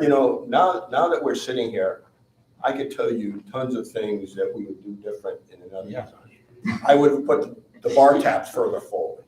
Yeah, there's a whole lot of tons stuff, of things, exactly. coulda, shoulda, woulda. We paid a lot of money for design during changing times, and all right. Yeah, it's too late to reinvent the Yeah, wheel. Totally. Again, everybody has their best intentions here, but we had a lot of experts look at this in their day. And all right, what else, Nancy? in terms of your stuff. I'm just sitting on water here. Yeah, be careful. Are there any questions? I'm particularly interested in the colors. Everybody's okay with it? Yeah, I'm okay with it. Okay. The only comment I got from someone, they said, well, that may date us 5 years from now, and things change, you know, that's the, but you can't please everybody. Right, I mean, we have to move forward. Yeah, you know, look, I've been pretty open. I think, and I still think that that's a lot of pattern there. Yeah. Everybody has looked at it and said, no, it's okay. I can live with it. I think there's got to be a little compromise and a little give and take here. 5 years, we'll see where we are. At this point, we need to keep moving. You've been awful quiet. Something new. All right, so. Mainly, I just appreciate all the work you put in. I think you said it well, that you're always going to get some people who are going to disagree with whatever you do, no matter what you do. And they mean well. I mean, yes. Everybody means well. Exactly. But at some point, we got to cut bait and do the damn thing. And I think that's what we're doing now. To me, this looks kind of modern. I'm not a decorator by any stretch of the imagination, but it looks very modern to me, and here we are with all this Mediterranean architecture. That's why I caution you that this isn't really exactly I how heard it's you. going to look. Yeah, right, okay. It's going to. I mean, it looks clean, it looks spectacular. It just, to me, it doesn't look like it fits with this building. But again, you said it well, it's separate from this building, it'll be fresh. You know, I'm not gonna vote for any changes at this point. Right, I wanted you to see it because, you know, everybody is going to have comments about things. Say a lot of effort went into this. I don't think we can go any further. Okay. All right, Nancy, have you presented what you want to present? Yes, I have. Okay, all right. A couple other comments then. I really want to commend Julie and Jeff. Julie has gone above and beyond with lots of stuff to the point of having meetings at 5 o'clock at night that went into 6 o'clock at night. The bag in the box issue is settled. That's how you mix the drinks, the soft drinks. We've got that all straightened out. We're going to put them in some cabinets. That's going to be fine. I think there are still a few issues with a refrigerator. There was a meeting up at the cabinetry place on Friday, Julie, that Eric, our contractor, and Thursday, and Miles went to. I could not go because of other commitments that I couldn't get out of. I don't know the answer to all of that refrigeration stuff. But there's a desire to put a refrigerator at the front end of the center island that we've been working on for weeks. I don't know where that is. If we can do it, we will do it. I do have a message from Eric about it, and we'll further talk about it. If you went out there this morning, the tiki hut is flooded. The floor is flooded from all the rain. And in the plans, there is no drainage system around that tiki hut.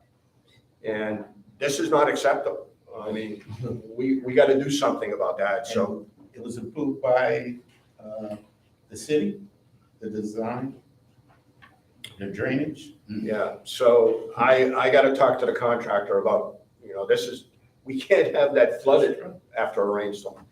So I think the fix is a drain line around it, which will be okay. But I got to talk to him about how do we fix that. The TVs, we'll deal with the TVs. That's the least of the issue. Point of service is set. We're going to be wireless point of service.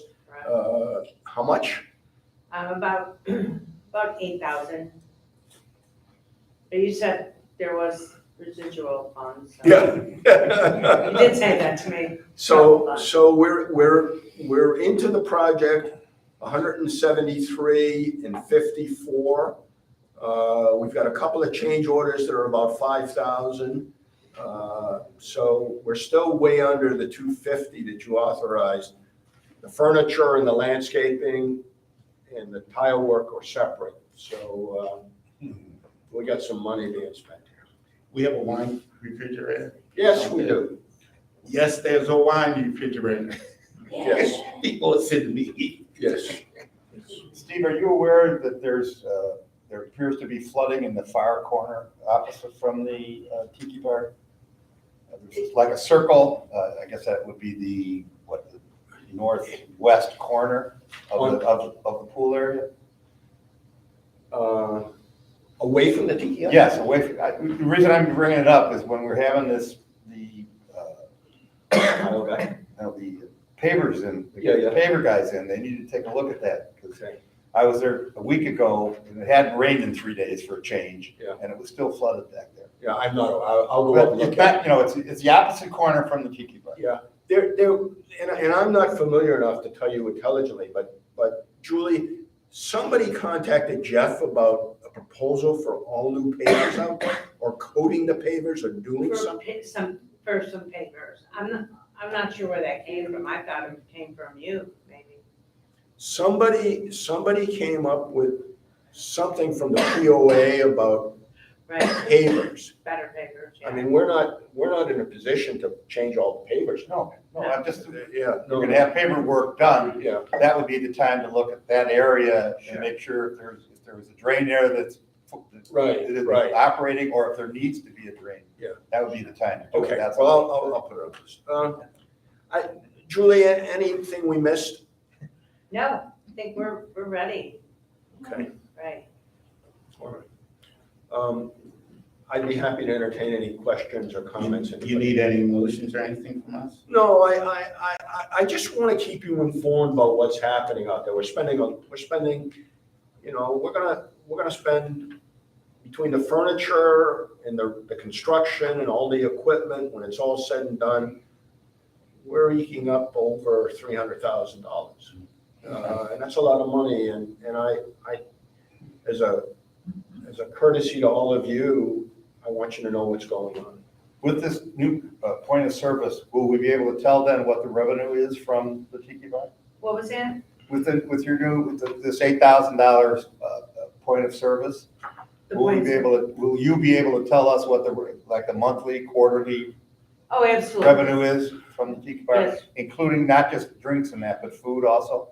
Yes, sir. It's Okay. all connected to the same POS Okay, system. because previously Just we've an asked ex- for those numbers and it kind of got. Correct. Was difficult. It's an to extension draw. of the current one, and we can tell you that automatically as well, like, you know, that comes with it, that's the Okay. software. Good, Yeah, so we will be able to track it down for sure. that'd be great. The only thing I would ask is if you're hearing some rumors, we can't communicate, but if residents are hearing some rumors, if they're hearing something that doesn't make some sense, please contact one of us so we can tell you the straight scoop on what's happening. All right, I think that's pretty much, we missed something earlier that I just want to mention. The electrical portion of the handicap front door is in the mill here, and that's all taken care of. And as soon as we get that electrician to do it, and I'll follow up after the meeting, we'll get that handicap door in place. So I'm hoping a couple of weeks at the most. Okay. All right, Linda, we should go back to our agenda. Okay. Do we want to move forward with the consent items since this is a? Yeah, let's do item? that, and then let's pick up, we have a couple of important things to do, so let's go to the consent items and then we'll backtrack. Okay, so we do have item number 7A, which is the only consent item. This is behind tab number 8. This is for the acceptance of the Fitness and Pool Advisory Committee meeting minutes of July 20th, 2022. We'd just be looking for a motion to accept. Motion. Is there a second? Second. Any further discussion? All those in favor, please say aye. Aye. Aye. Aye. Thank you. So moving back with our agenda, the items that we skipped were the discussion regarding the restaurant operation and the update regarding the amenity management RFP. Which one would you? Let's do the amenity RFP first. Okay. Andy? I mean, not much of an update here, other than that, of course, I circulated it to the board, and thank you, everybody, for providing your comments. We tried to incorporate the most that we could. We were able to shorten it up a lot by taking the contract out. That was a suggestion of Ken's, thank you. And it is on the street today, September 12th is the date of release. Questions are due by 4 o'clock on September 30th. The RFP is due by 4 o'clock on October 12th. All set for you guys to have consideration at your October 24th board meeting. In terms of trying to cast a wider net, Belinda can chime in here too, but I do know, because I saw the ads go by, that Carrie coordinated with David Jackson from my office, and it was put in a lot of different newspapers, not just Sarasota. There was Naples, right, Collier, to Tampa, Naples to Tampa. Do we also use that service again as well? Demand Star. Yes. I'll double check that. Okay, so we try to cast as wide a net as possible, and we'll see what it brings. And just for the record, for the audience, the board already knows this. We did work language into the RFP, which allowed for proposers to potentially subcontract out services like we had discussed. One umbrella, like the board decided, but we did add language in there so that they could offer that up if they wanted. So Try and answer any questions. So we're in a holding pattern until you see who responds? Correct. Okay. Correct. All right, so comments from supervisors? I made an inquiry off the record to council concerning my proposal, anticipated proposal to bring in Tennis Connection as a third party. Now, I don't know how we would address a third-party contract of that nature in an RFP. Well, right now, the way the RFP is structured, Vesta is, we have a signed addendum. Vesta, as everybody knows, going to plan to be here at least through December 31st. We'll see where this all goes, but they're here through December 31st. And so any, I know we're going to hear about it in a minute, but any proposal that you do with Tennis Connection right now is through the end of this year. This is true. So the new, if there is a new proposer, they would not be starting until January 1st. If, see where this tennis issue goes, but if we had to, we could potentially issue an addendum to the RFP that's out there now if it became necessary. I guess we just don't know where this is going quite yet, though. Okay. So we're going to have a discussion about this Tennis Connection issue? Just a few minutes, right? Okay. Yes. Okay. So do we want to open that discussion up now or close this out on the RFP? Well, just as a reminder, if there's specific vendors that you would like the RFP sent to, please send us an email with a list of the names of the company so that we can submit the RFP to them. Yeah, that's certainly something that's available. So if you heard of the XYZ company and you want Belinda to send them a copy of the RFP, then it's their decision whether they want to respond or not, but absolutely. Okay. And the RFP is broad so that there can be sub-vendors for restaurant. We work that in Right. to the scope as well as into their proposal form. And another thing, again, just for the audience, but the board knows this, is that we removed the evaluation criteria this time around to give the board a little bit broader discretion in how you make your choice. Okay, more discussion about this or can we move on? I think we can move on. Okay, all right. Any We don't need any, questions? No. we don't need any motion, we don't need any other action, it's for No, information. I don't. Okay, all right, thanks for everybody's work on this. Yeah. Hopefully a much better go around. All right, let's then go to our next item. So the Next item would be the consideration of authorizing Tennis Connections to serve as a third-party provider for tennis services. Do you want to review restaurant operation first, or? I mean, he's prepared. Okay, let's go. Let's do tennis. Okay, that's fine, let's do tennis. Okay, fine. All right. Okay, so we're going to go forward with the consideration of authorizing Tennis Connections to serve as a third-party provider for tennis services. Okay, for the past 2 years that I've served as liaison to tennis service racquetball. Use a mark. Okay. Well, we could. All right. Council is, you say, okay.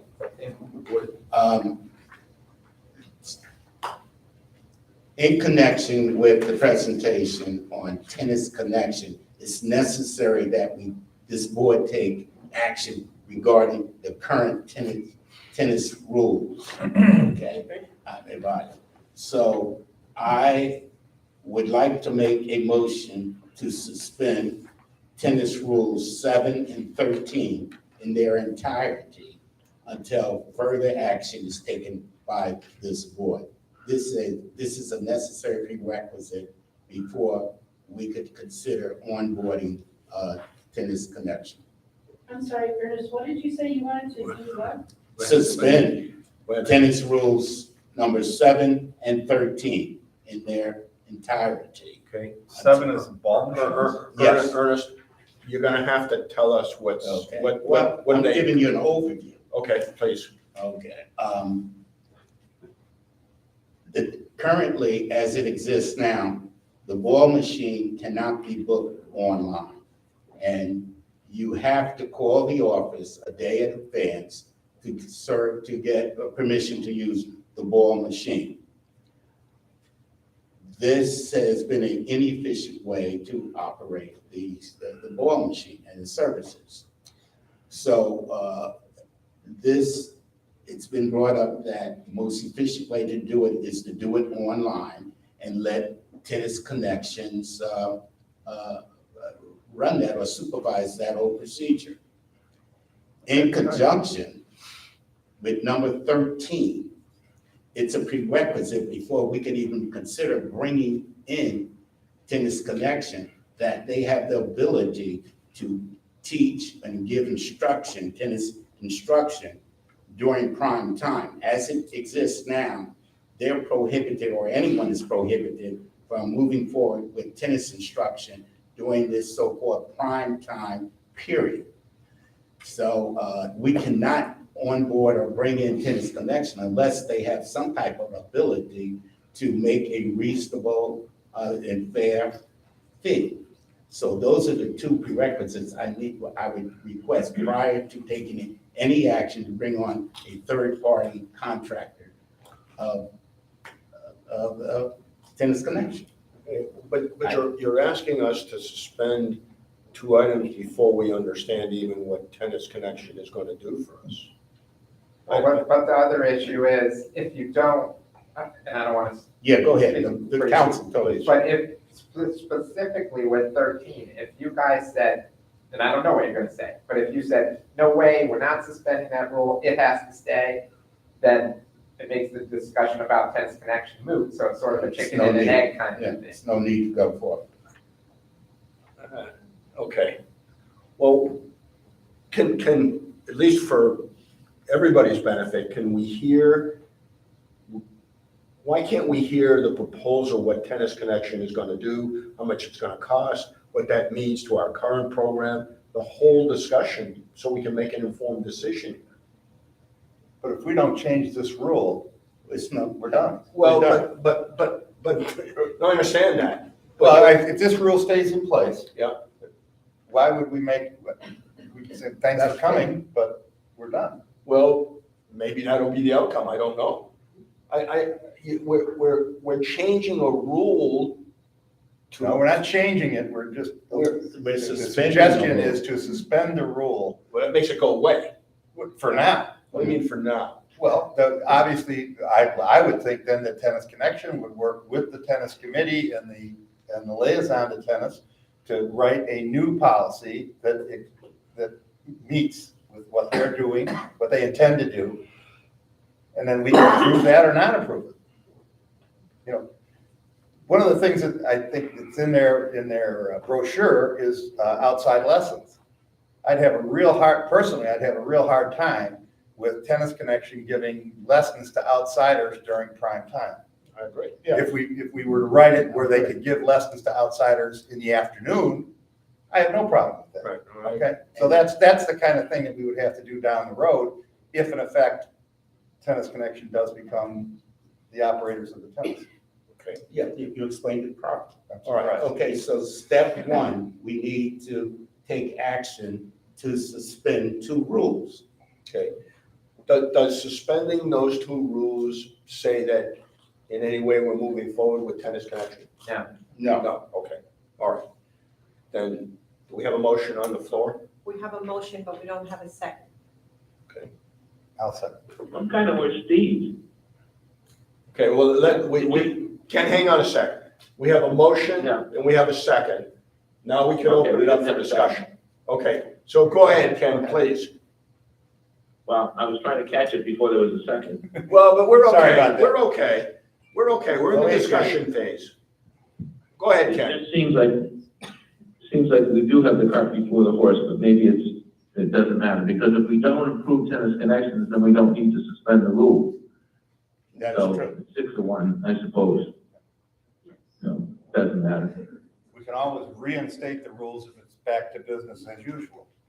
I know. I guess. Tennis Connection has already made a pitch. If you recall, they said they would only want to give lessons to residents in prime time but be allowed to give lessons to non-residents in the afternoons. So it seems like we've already heard from and covered what Tennis Connections wants to do.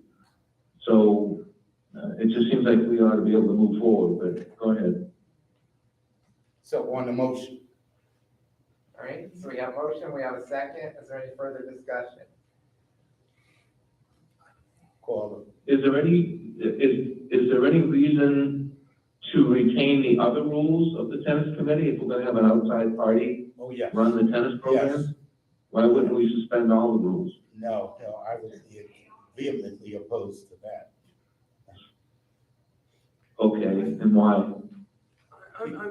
Well, somewhat like, Ken, one example might be tennis attire. There is a rule about tennis attire. That's not us.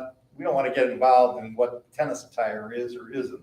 That's why they have the rule. So if we suspended all the rules, that rule will go away. People could play in their underwear. That's fine, I take back my comment. Okay. Any other discussion? Okay. So so we're all clear. Rule 7 says Ball machines. It's just a different way to do it, I think. Okay. But if we suspend it, it'll be rewritten, or in your motion, you're saying that it should be able to be done online. Yes. Okay, and rule 11, I'm with you on the second. 13. 13, I'm sorry. 13 says prohibit No lessons in prime time. Prime time being Okay, and 8 o'clock to 11. Okay, and we think it's okay to do lessons during prime time? Yes, for residents. For residents, even though that'll take away a court from playing Playing court. residents on the course. No, I understand. This is done at most of the other facilities in the Sarasota area. Okay. It's not a good thing to do lessons outside of prime time? I'm asking, I don't know enough about tennis. Seems to me prime time should be for play. Is that not right? I'm asking. Why would we want to take up a court for a private lesson when it could be? Well, it could be more, can I defer to? Yeah. Oh, yeah, please. Or change it I mean, to Pat Hinch, the chair lady of the. Yeah, I mean, we want to be educated about what we're doing. Absolutely, absolutely. Take a mic. Yeah, please use the mic, and thank you. You're welcome. My name is Pat Hinch. Pat, make sure it's working. Is it? Yeah, there you Can go. hear me? Okay, Thank you. good. during prime time, if there are lessons, there'll be 4 or more, typically residents on the court that's being designated as a teaching court. Outside of our social play, excuse me, and any lessons we may want to take, we have a large number of teams, men's teams and ladies' teams. None of these matches will start until 11 a.m. on designated days. However, given the high number of teams we have, the league matches will run typically to at least 2:30 every day.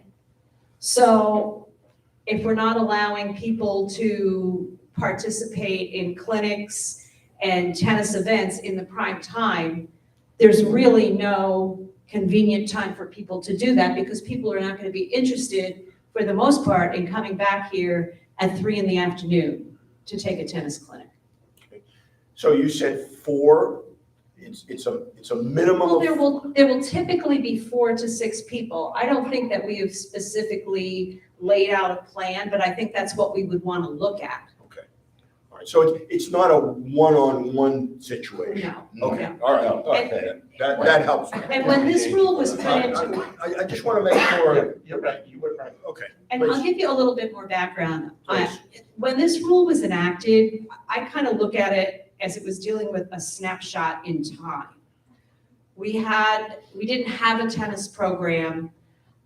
Everyone from the community, and I mean everyone that wanted to improve their tennis skills, was leaving the Venetian and going to all the area clubs around here for tennis instruction, whether it's individual or in groups, and I'm one of them. I had done it for years because what was being offered here was not what people were looking for. So since that was the case, based on the situation on the ground, the committee at that time thought it would be a good idea to restrict morning hours for just regular social play. But I think, that's the background of why it happened and where we're at now. When you hear from Dave and he makes his presentation, I think you'll see that what they offer is a lot different from what we've had in the past. All right. Ken, do you have any questions for Pat while she's got the microphone? No, I tend to agree with her. I think Rule 13 discourages residents from taking on more activity in tennis because for that very reason, they would have to take lessons in the heat of the day in the afternoon. So I don't have a problem with it. Okay. And you heard it, we're not talking about a one-on-one lesson, we're talking about multiple residents. Right. Okay. All right. All right. Do we have any other questions? Okay, so let's call the vote. All those in favor, please state aye. Aye. Aye. All right. Thank you. All right, so those 2 rules are taken away. Suspended. Well, they're gone. Yeah, They're I gone. agree. Okay. Until otherwise. Unless they get reinstated. That's correct. Okay. Okay. All right. Now I would introduce David Freeman to tell us a little about Tennis Connection. Hi. All right, please use a microphone. Okay, so sure. Everybody can hear you. Okay. This one, sure. Okay, You gotta got it. hold it. Testing. That's good. Yes, and good to see everybody again. It was back in, I guess, July. I brought my own equipment regarding, it's a very short video. Hold on a minute. Yes. Hold on 1 minute before you start. Sure. Perfect time. We all have to stand. Remove your hats. Sorry to be late, unavoidable situation. No. All right, so 1 minute, please. All right, so let me tell you where we are. We've done a lot of business. I don't think there's anything that you would not have agreed with, knowing a little bit about your feelings about things. We've held off on the tennis issue until hopefully you would get here because of your interest in that. And the Tennis Connection official is about to make a presentation. So we've taken no action on it as of yet. We did, yes, we suspend 2 of the tennis rules. We did suspend 2. 7 and 13. I'm familiar with both of those. Okay. That's all good. And that was a unanimous vote to do that. So I'm going to turn the chair back over to our chairman. Again, sorry for being late. Unavoidable situation, unexpected. Okay. The floor is yours, sir. Great. And so this gives a snapshot of basically what we do. And I'll just do that. And I've got a few points after. And let's go ahead and start the video.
Okay, thank you.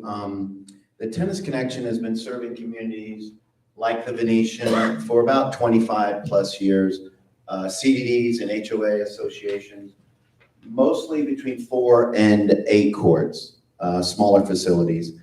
We offer top quality year-round tennis programming, some of what you saw there, from group and individual instruction, certified and trained instructors, ladies and men's nights, round robins, mixed tennis socials, special events, coordinated with food and beverage. We do pro exhibitions, some specialty clinics with some international pros. We have a network of those, plus programs for junior players, including summer and holiday camps. Most important to the success of any program are the tennis courts, that they are maintained to the proper safety, appearance, and playability standards. We bring a lot of expertise in tennis court maintenance. Training is ongoing, and the most update techniques are used. Our director of maintenance has 17 plus years of experience working and was the top crew for Welch Tennis, which we'll talk a little bit about, doing courts, laser grading, and refurbishing courts all over the country. Some of the courts and 5-star clubs that she's worked with, her name is Diane Halstead with J Courts, includes the USTA National Campus, Four Seasons, Flamingo Park, IMG, PGA, Palm Beach Gardens, to name a few.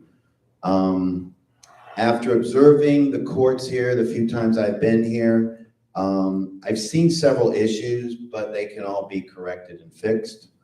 Then, if maintained correctly to a high level with a daily schedule of proper grooming and other essential court maintenance tasks. Tennis Connection will oversee any and all projects related to bring the Venetian tennis courts and the reputation of the Venetian up to a high level. Any questions regarding any of that, or Ernest, did you want to point out some things? That's okay.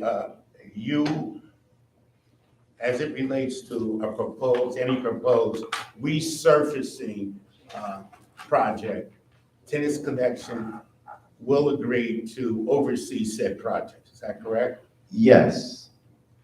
Of course, And if I'm hired, yes. now you understand, you understand. So that far, I've been in doing the- all this. In the event that your services are retained vis-à-vis a third-party contract, said would be for a period to end December 31st, 2022. You understand that? I do understand it's And you accept the terms of that? I would accept the terms of that. And I mentioned earlier to you at the prior meeting in which the committee passed unanimously a resolution in support of Tennis Connection and this relationship there. You will agree and attempt to onboard any young staff members, tennis staff members that we have here and seek to give them the necessary certifications to give instruction. Is that correct? Yes, that's something I've been doing pretty much my whole career, just mentoring students and getting them excited and working with getting them certified. If that's something that they show potential and interest in doing. And you are familiar with the contractors that provide resurfacing contracts here in the area. You are? Yes. Okay. You understand that Welch has made a submission to perform those related services here. What has been your experience with Welch? Well, I saw the two bids. There's a Welch bid and then there's Ritzman. I'm not familiar with Ritzman, so I'm not going to say anything pro or con about them. All I know is I've worked with Welch. They're very well known in the industry. They're the largest clay court builder in the world. And they're going to back up and make sure they fix anything that's their fault and make sure that the courts are in pristine condition or whatever job you're having them done. I've worked with them for probably 20-something years. The person that will specifically do the job or would be doing the job would be Diane, her husband, because they work together with Welch.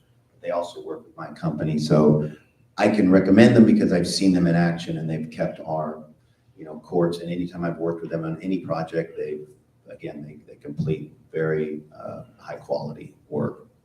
So I can recommend them because of their work in the past. I don't know the other company, so I couldn't guarantee what they would do. And finally, in the event there comes a time in the future that a decision is made to move forward with the pickleball project in construction, your company would agree to oversee and supervise that? Yes, we would love to do that, and that's an area that we are into, and we have people that do certain projects. But yes, we would enjoy that. Okay, I have no further questions.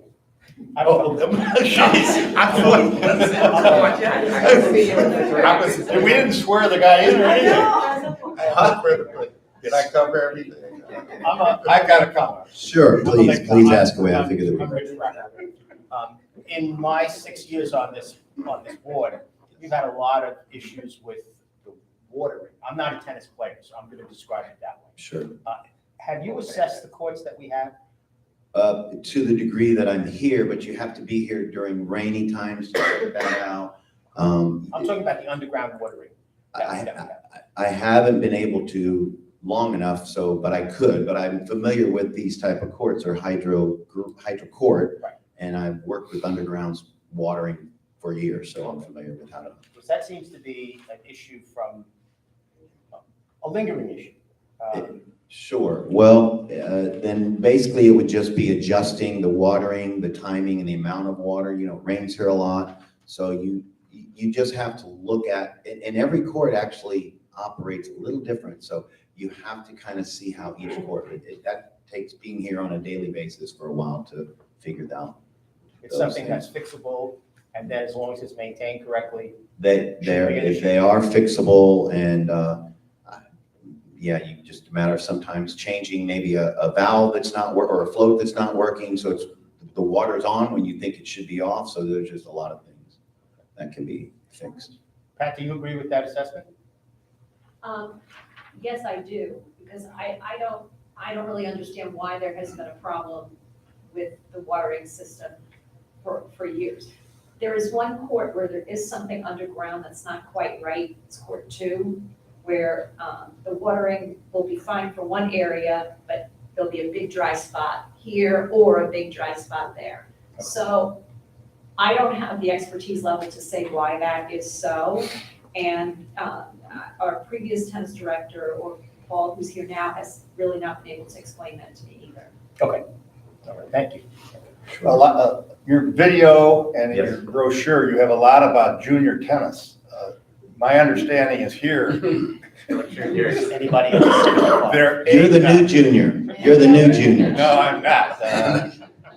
You know, this little survey that we looked at here, 98% of the people who responded don't have children in their home. So I have no idea how many juniors are here, but there aren't a lot. Are you aware of that? I am aware of that. And communities, what we would do is assess the needs and the demographic in the community and address those and try to run programs and events and cater to that clientele. Now, in the summer, you know, that's previously, I think that's when the children's clinics have been done in the summers when there are Sure. more children available. The other thing in your brochure, it said a 3-year contract. So I'm assuming that December 31st is still solid.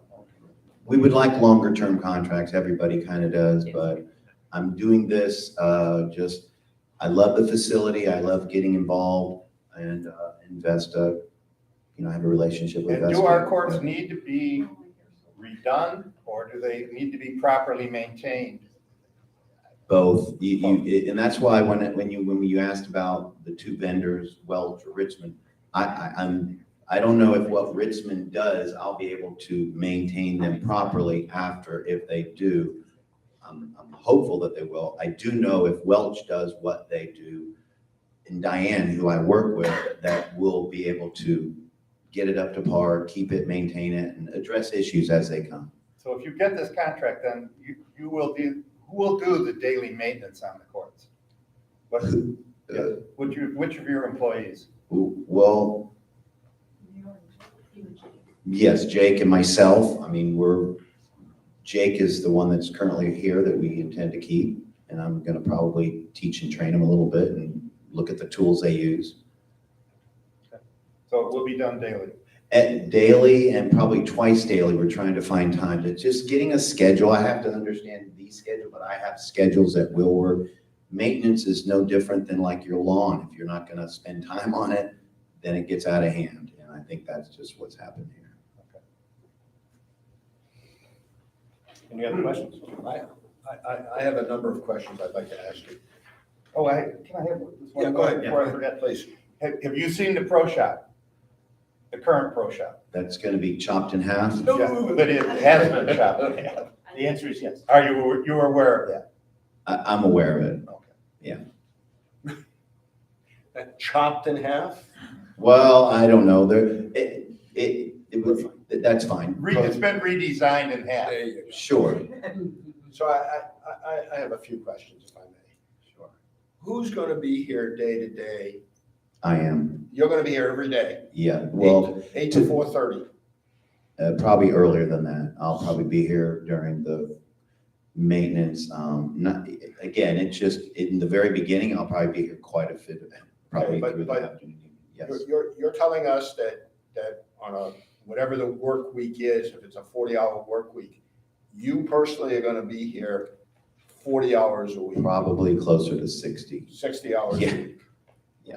Okay. To get this thing where we want it, and not just the clay courts, that's one thing. I'm talking about meeting the people, finding out what their needs and wants, creating events, being around, mentoring Jake, court maintenance, or maybe doing a clinic or something, just helping them get certified. So yes. Okay. And what happens with our current tennis pro and the money we're paying Vesta right now in terms of this? That's a Ginger question. Yeah, I'm curious about that. Since Vesta has been here since, February of '21, and maybe before that, we have heard loud and clear that there's been a fair amount of dissatisfaction in the community. That's no surprise to you all by the patrons. Not only for the tennis programming and maintenance, but just the overall level and participation, reputation in the area of this. So Vesta has supported changing the model from an on-site pro to a company that has depth and backing and a lot of expertise and diversity. And that position, the wage line that's available for that is what would be used to pay Tennis Connection as a contracted service. The other personnel would be still Vesta employees to be here to, under Dave's direction, in conjunction with the management team, to continue to improve, possibly change their timing of when they're out there preparing the courts in the morning, certainly doing a second maintenance during the day, as well as a pro shop. So we're changing the oversight of the program with the hopes that it's going to improve the level of it, the satisfaction, as well as making it a safer environment. Chairman, when you ask him about the watering, there's kind of a second part of that, and I'm not the court maintenance person, so forgive this clunky description, but Dave's been out there measuring, and he's got the ruler of how much clay is in certain parts, and in addition to the infrastructure of the water underneath, it's how it's sloped and runs off, and how much clay it carries, and all that kind of good stuff. So, so when you say, have you looked at the courts, he's been out there on them, and they're a mess, and they have to. There's some remedial work that has to be done as a liability issue for this community because of the safety. And I understand there's been a number of slip and falls. As a person who herself slipped and tore her hamstring on a court that's in those conditions, it's critical, I think, for your community to have that. But back to you, Mr. Kleinglass. That's what would happen with the personnel there. So all but the supervisor position would retain, and we would change gears to Tennis Connection as the oversight of the program. So you're telling us that Tennis Connection is going to be under the umbrella of Vesta, and that there's no additional charge, everything is done seamlessly? Their monthly item that the instruction is. That's not answering my question. I'm sorry. We have a contract now with Vesta, Yes. and we're paying them a monthly or a yearly fee, however we pay them.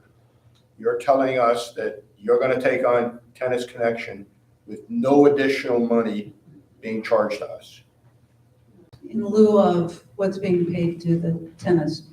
In lieu of. Now, He wants a yes or no. I want to understand that Tennis Connection is going to come in here and do what this gentleman has showed us and said at no additional fee to what we're paying Vesta now.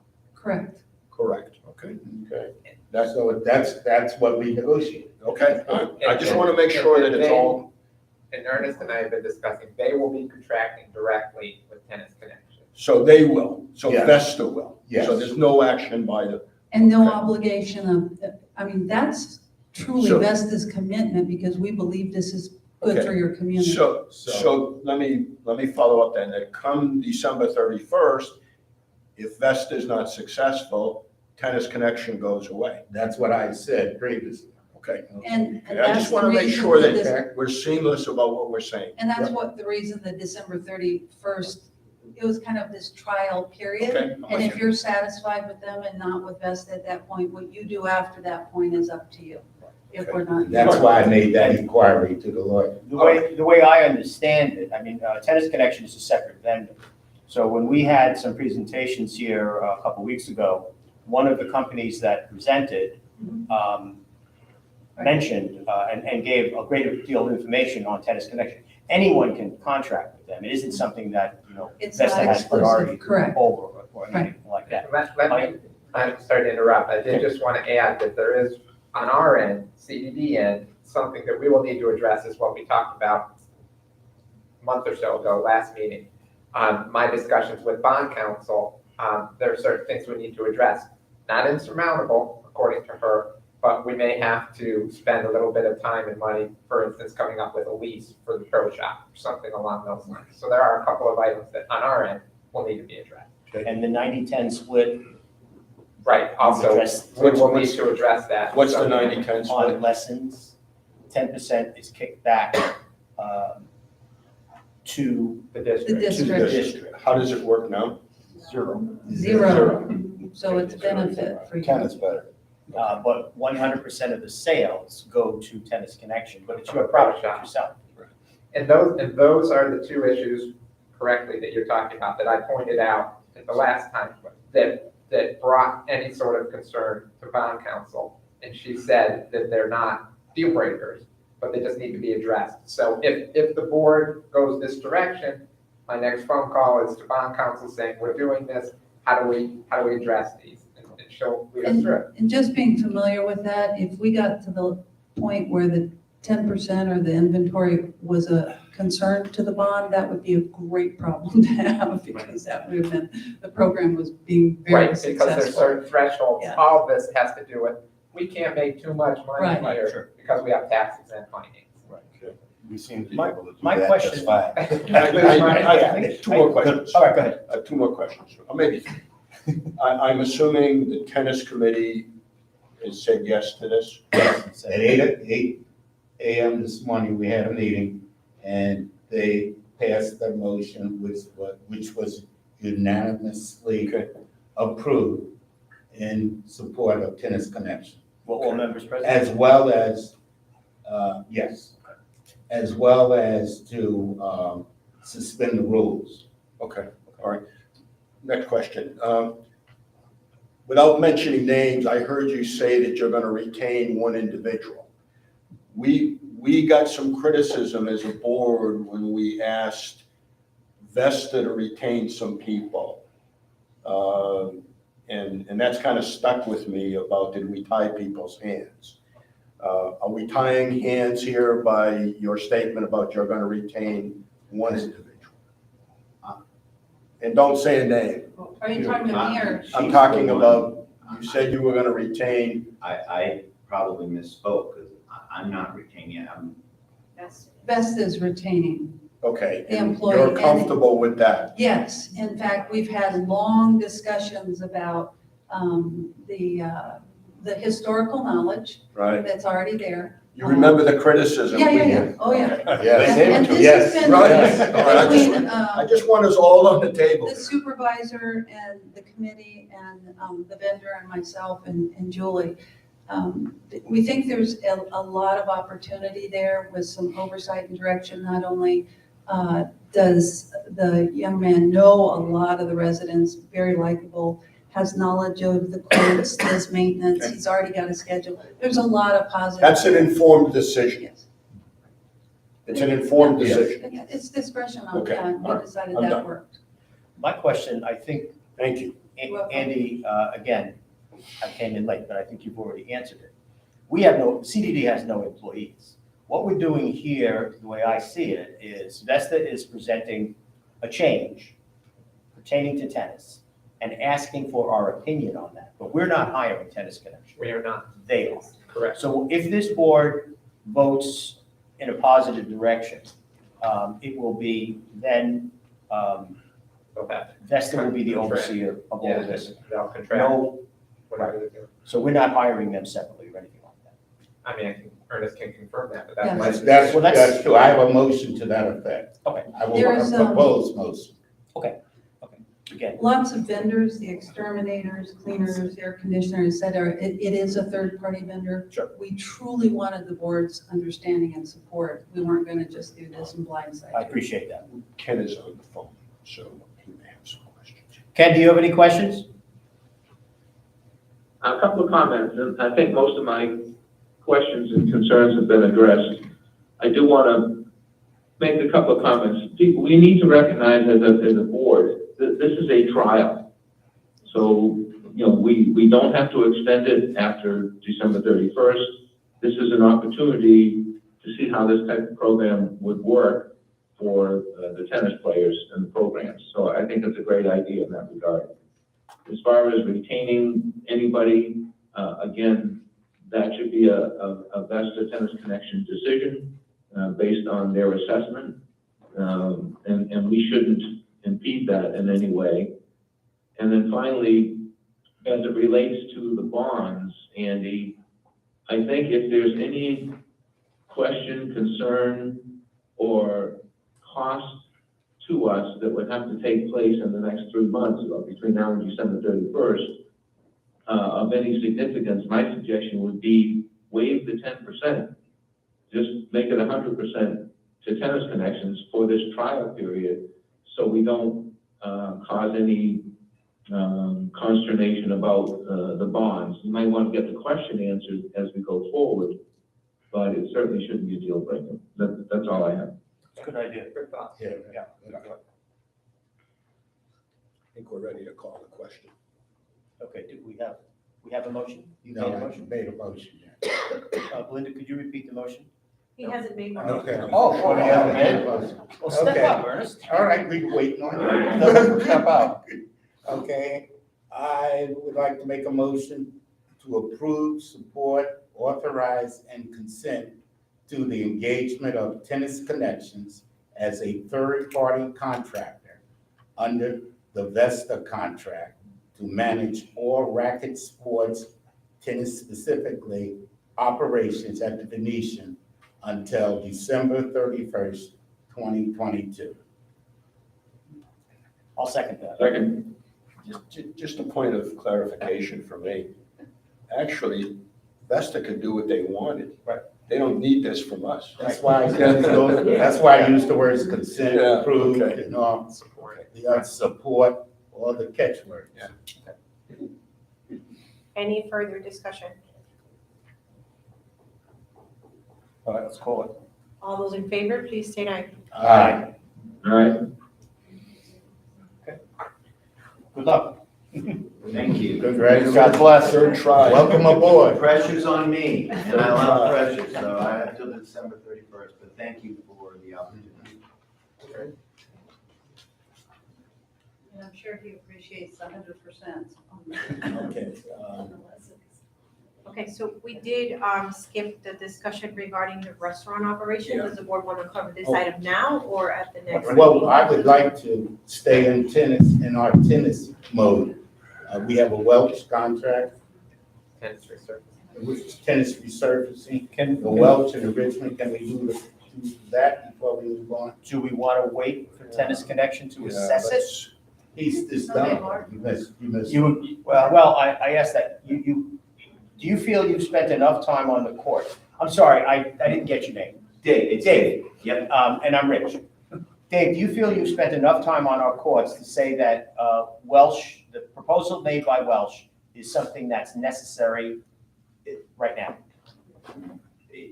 As soon as that can get scheduled, we're talking about the big project where you're 15 times. $58,000. Is that right, the laser grading? Yes, I mean, this typically is done every 4 to 7 years. Clay should be added every year because you lose 3 to 5 tons, and it's just something that hasn't been done or put on a schedule here. So your opinion is it needs to be done? It's a safety issue, yes, it's a safety issue. So I have a Yeah. motion. As soon as it can get scheduled. There's a smaller project, I believe, that this Saturday, or There this is a week, small project as well, yes.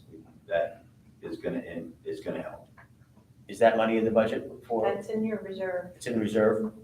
So it wasn't, It was actually, the resurfacing was slated for this fiscal year. it was, Yes, in the new study. I sent it to Ernest so that he could okay, review it in advance because he did have that question. okay, I asked.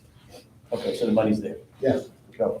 Okay, I make a motion to accept the proposal of Welch Tennis Courts, Inc. for the resurfacing of the Venetian's tennis courts in the amount of $66,300. Said work will be overseen by Tennis Connections, Can I add, subject to preparation of a contract by our council? subject to a preparation of a contract by Learning Council. I like that addition.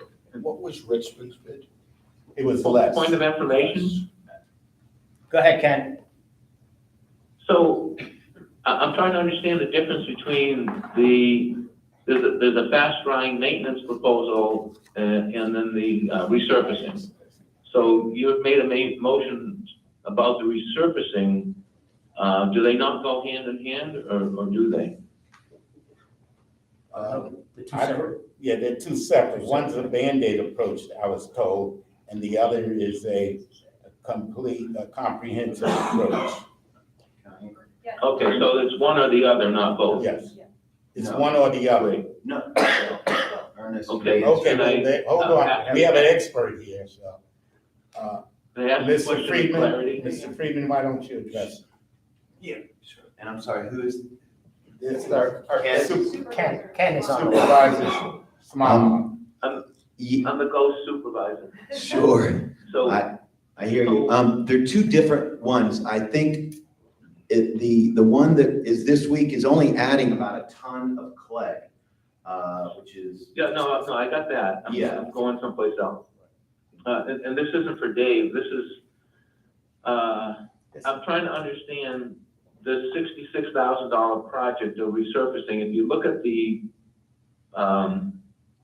reserve study, it had a much more significant number in for this year and another significant number in for next year.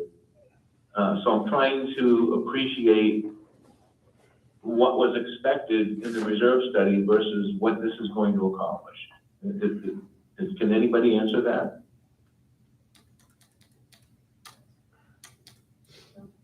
Did the Reserve Finance Committee consider this at all? Ken, you were at those meetings and I wasn't at that time, I don't think. So I can't answer that for you right now. No, but I'm saying now that this is being proposed. I would assume they came up with a number based on average cost, which may not apply to our particular situation. So obviously ours is coming in, I guess, a little bit less.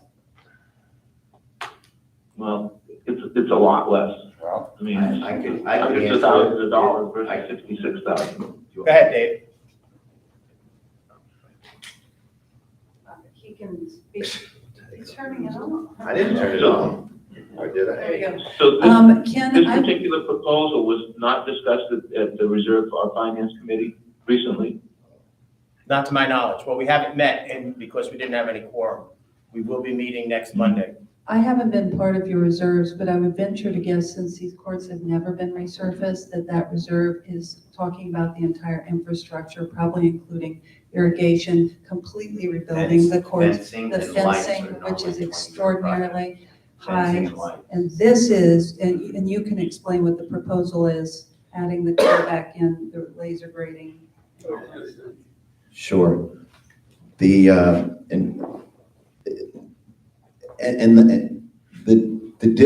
What hasn't happened the last 18 to 20 years is every year you should be adding clay, and that hasn't happened to the degree it needed to be. That's why you're short.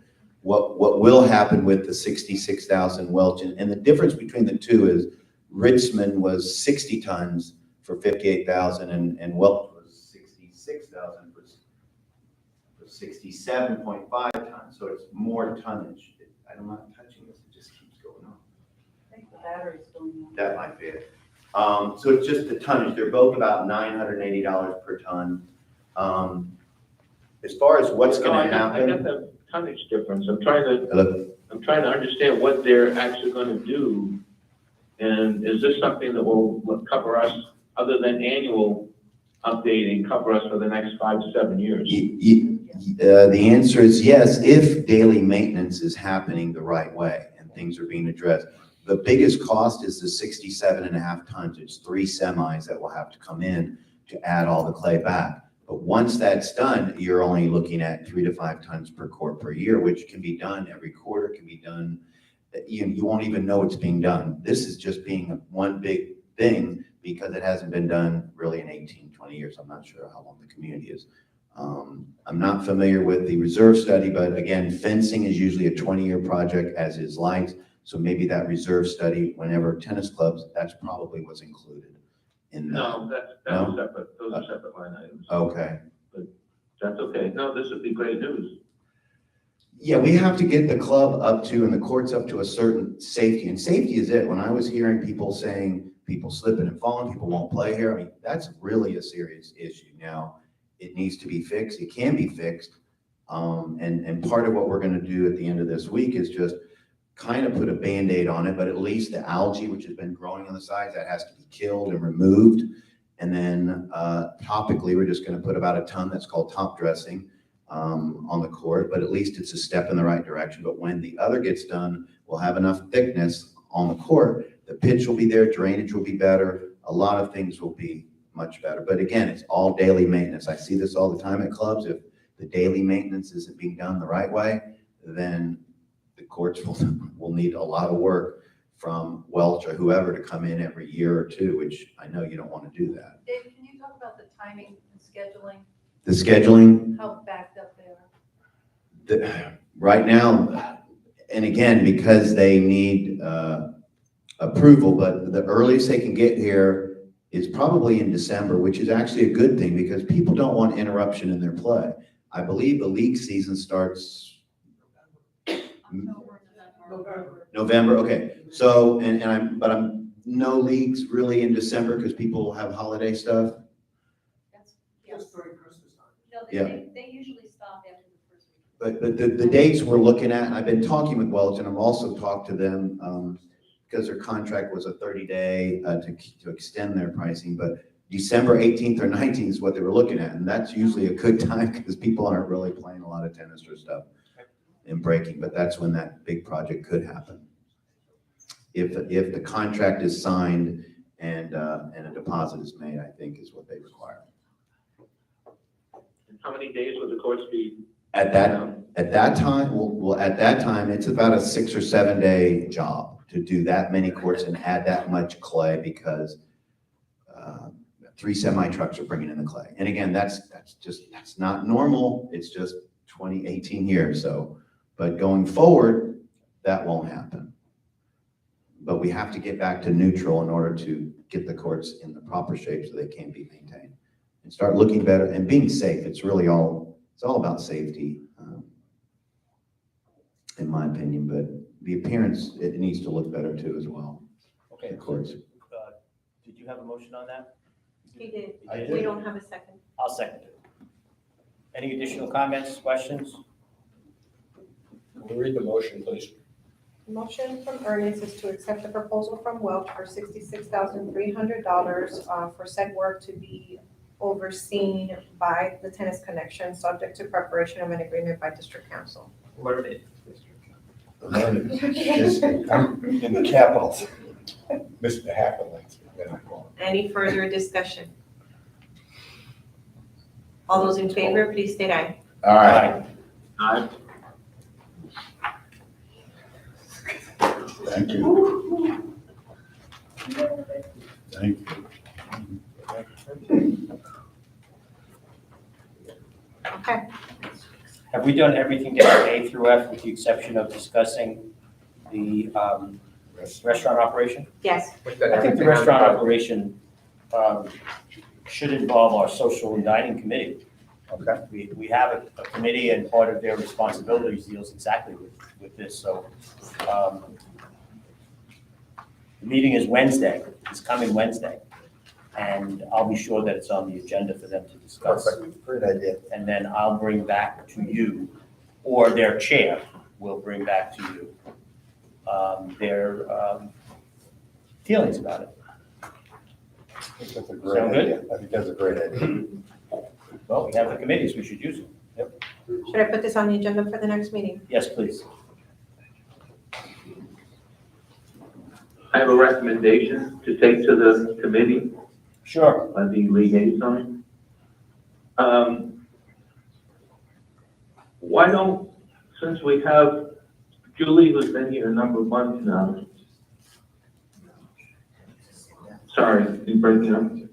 You're fine. We have Julie, who's been here a number of months now. We have a relatively new GM and chef, all of whom have significant experience in clubs, why not have the committee at least start by going to them and ask them to provide a proposal to figure out ways to increase recommendations to increase revenue and reduce our $450,000 budgeted operating loss and bring that back to the committee. I think we can do that, Ken. As you know, I'm the liaison to that committee, but we also have one committee member in the audience right now. And I'm sure that will be brought up on Wednesday. Can I give you that responsibility, Joe? Yep, I can do it. Thank you. Okay, it will happen.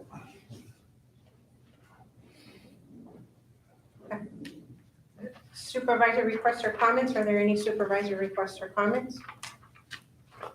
I can just give you an update, a pickleball-related update. I did meet with another resident since our last meeting, and we had a very, very nice discussion.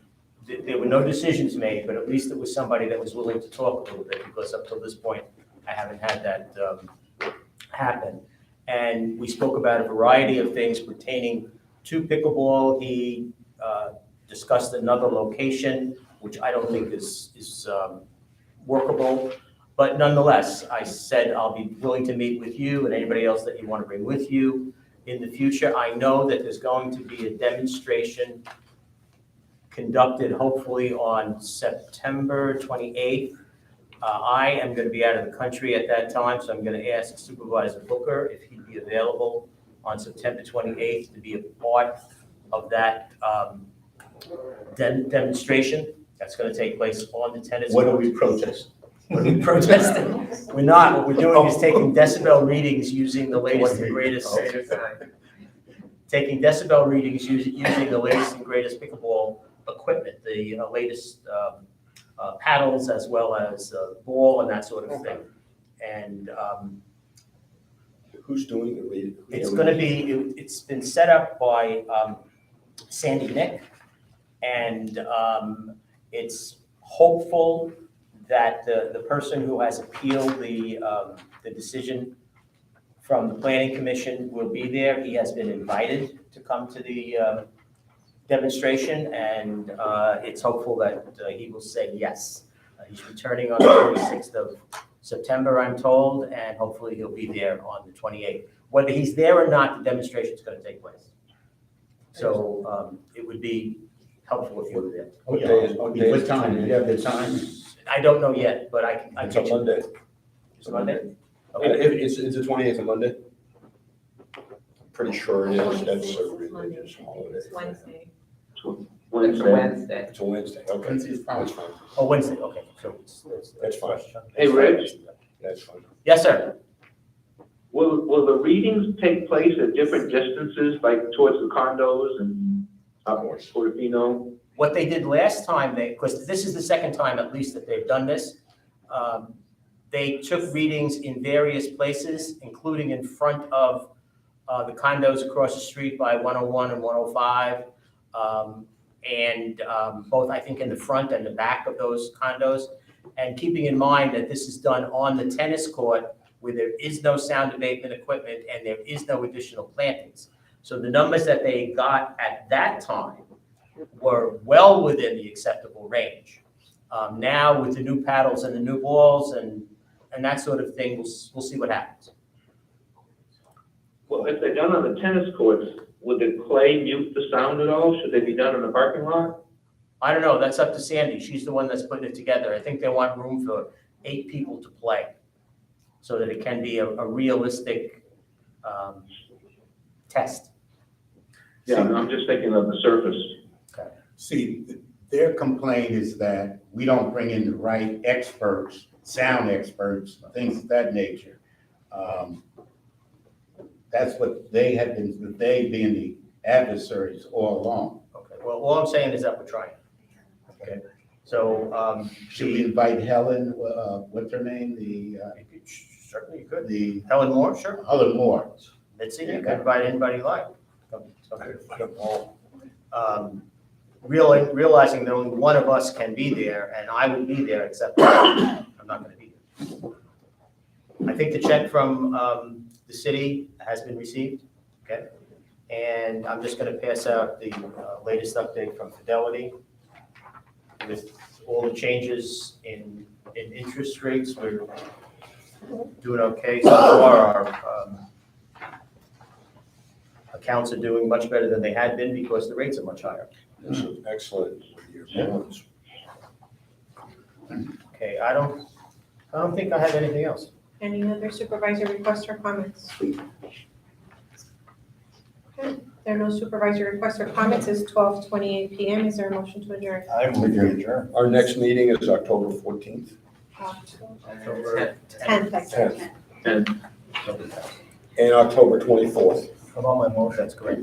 Is there a second? Was there a second? We need to get, I get 12. I'll second. Ken? Okay. All those in favor?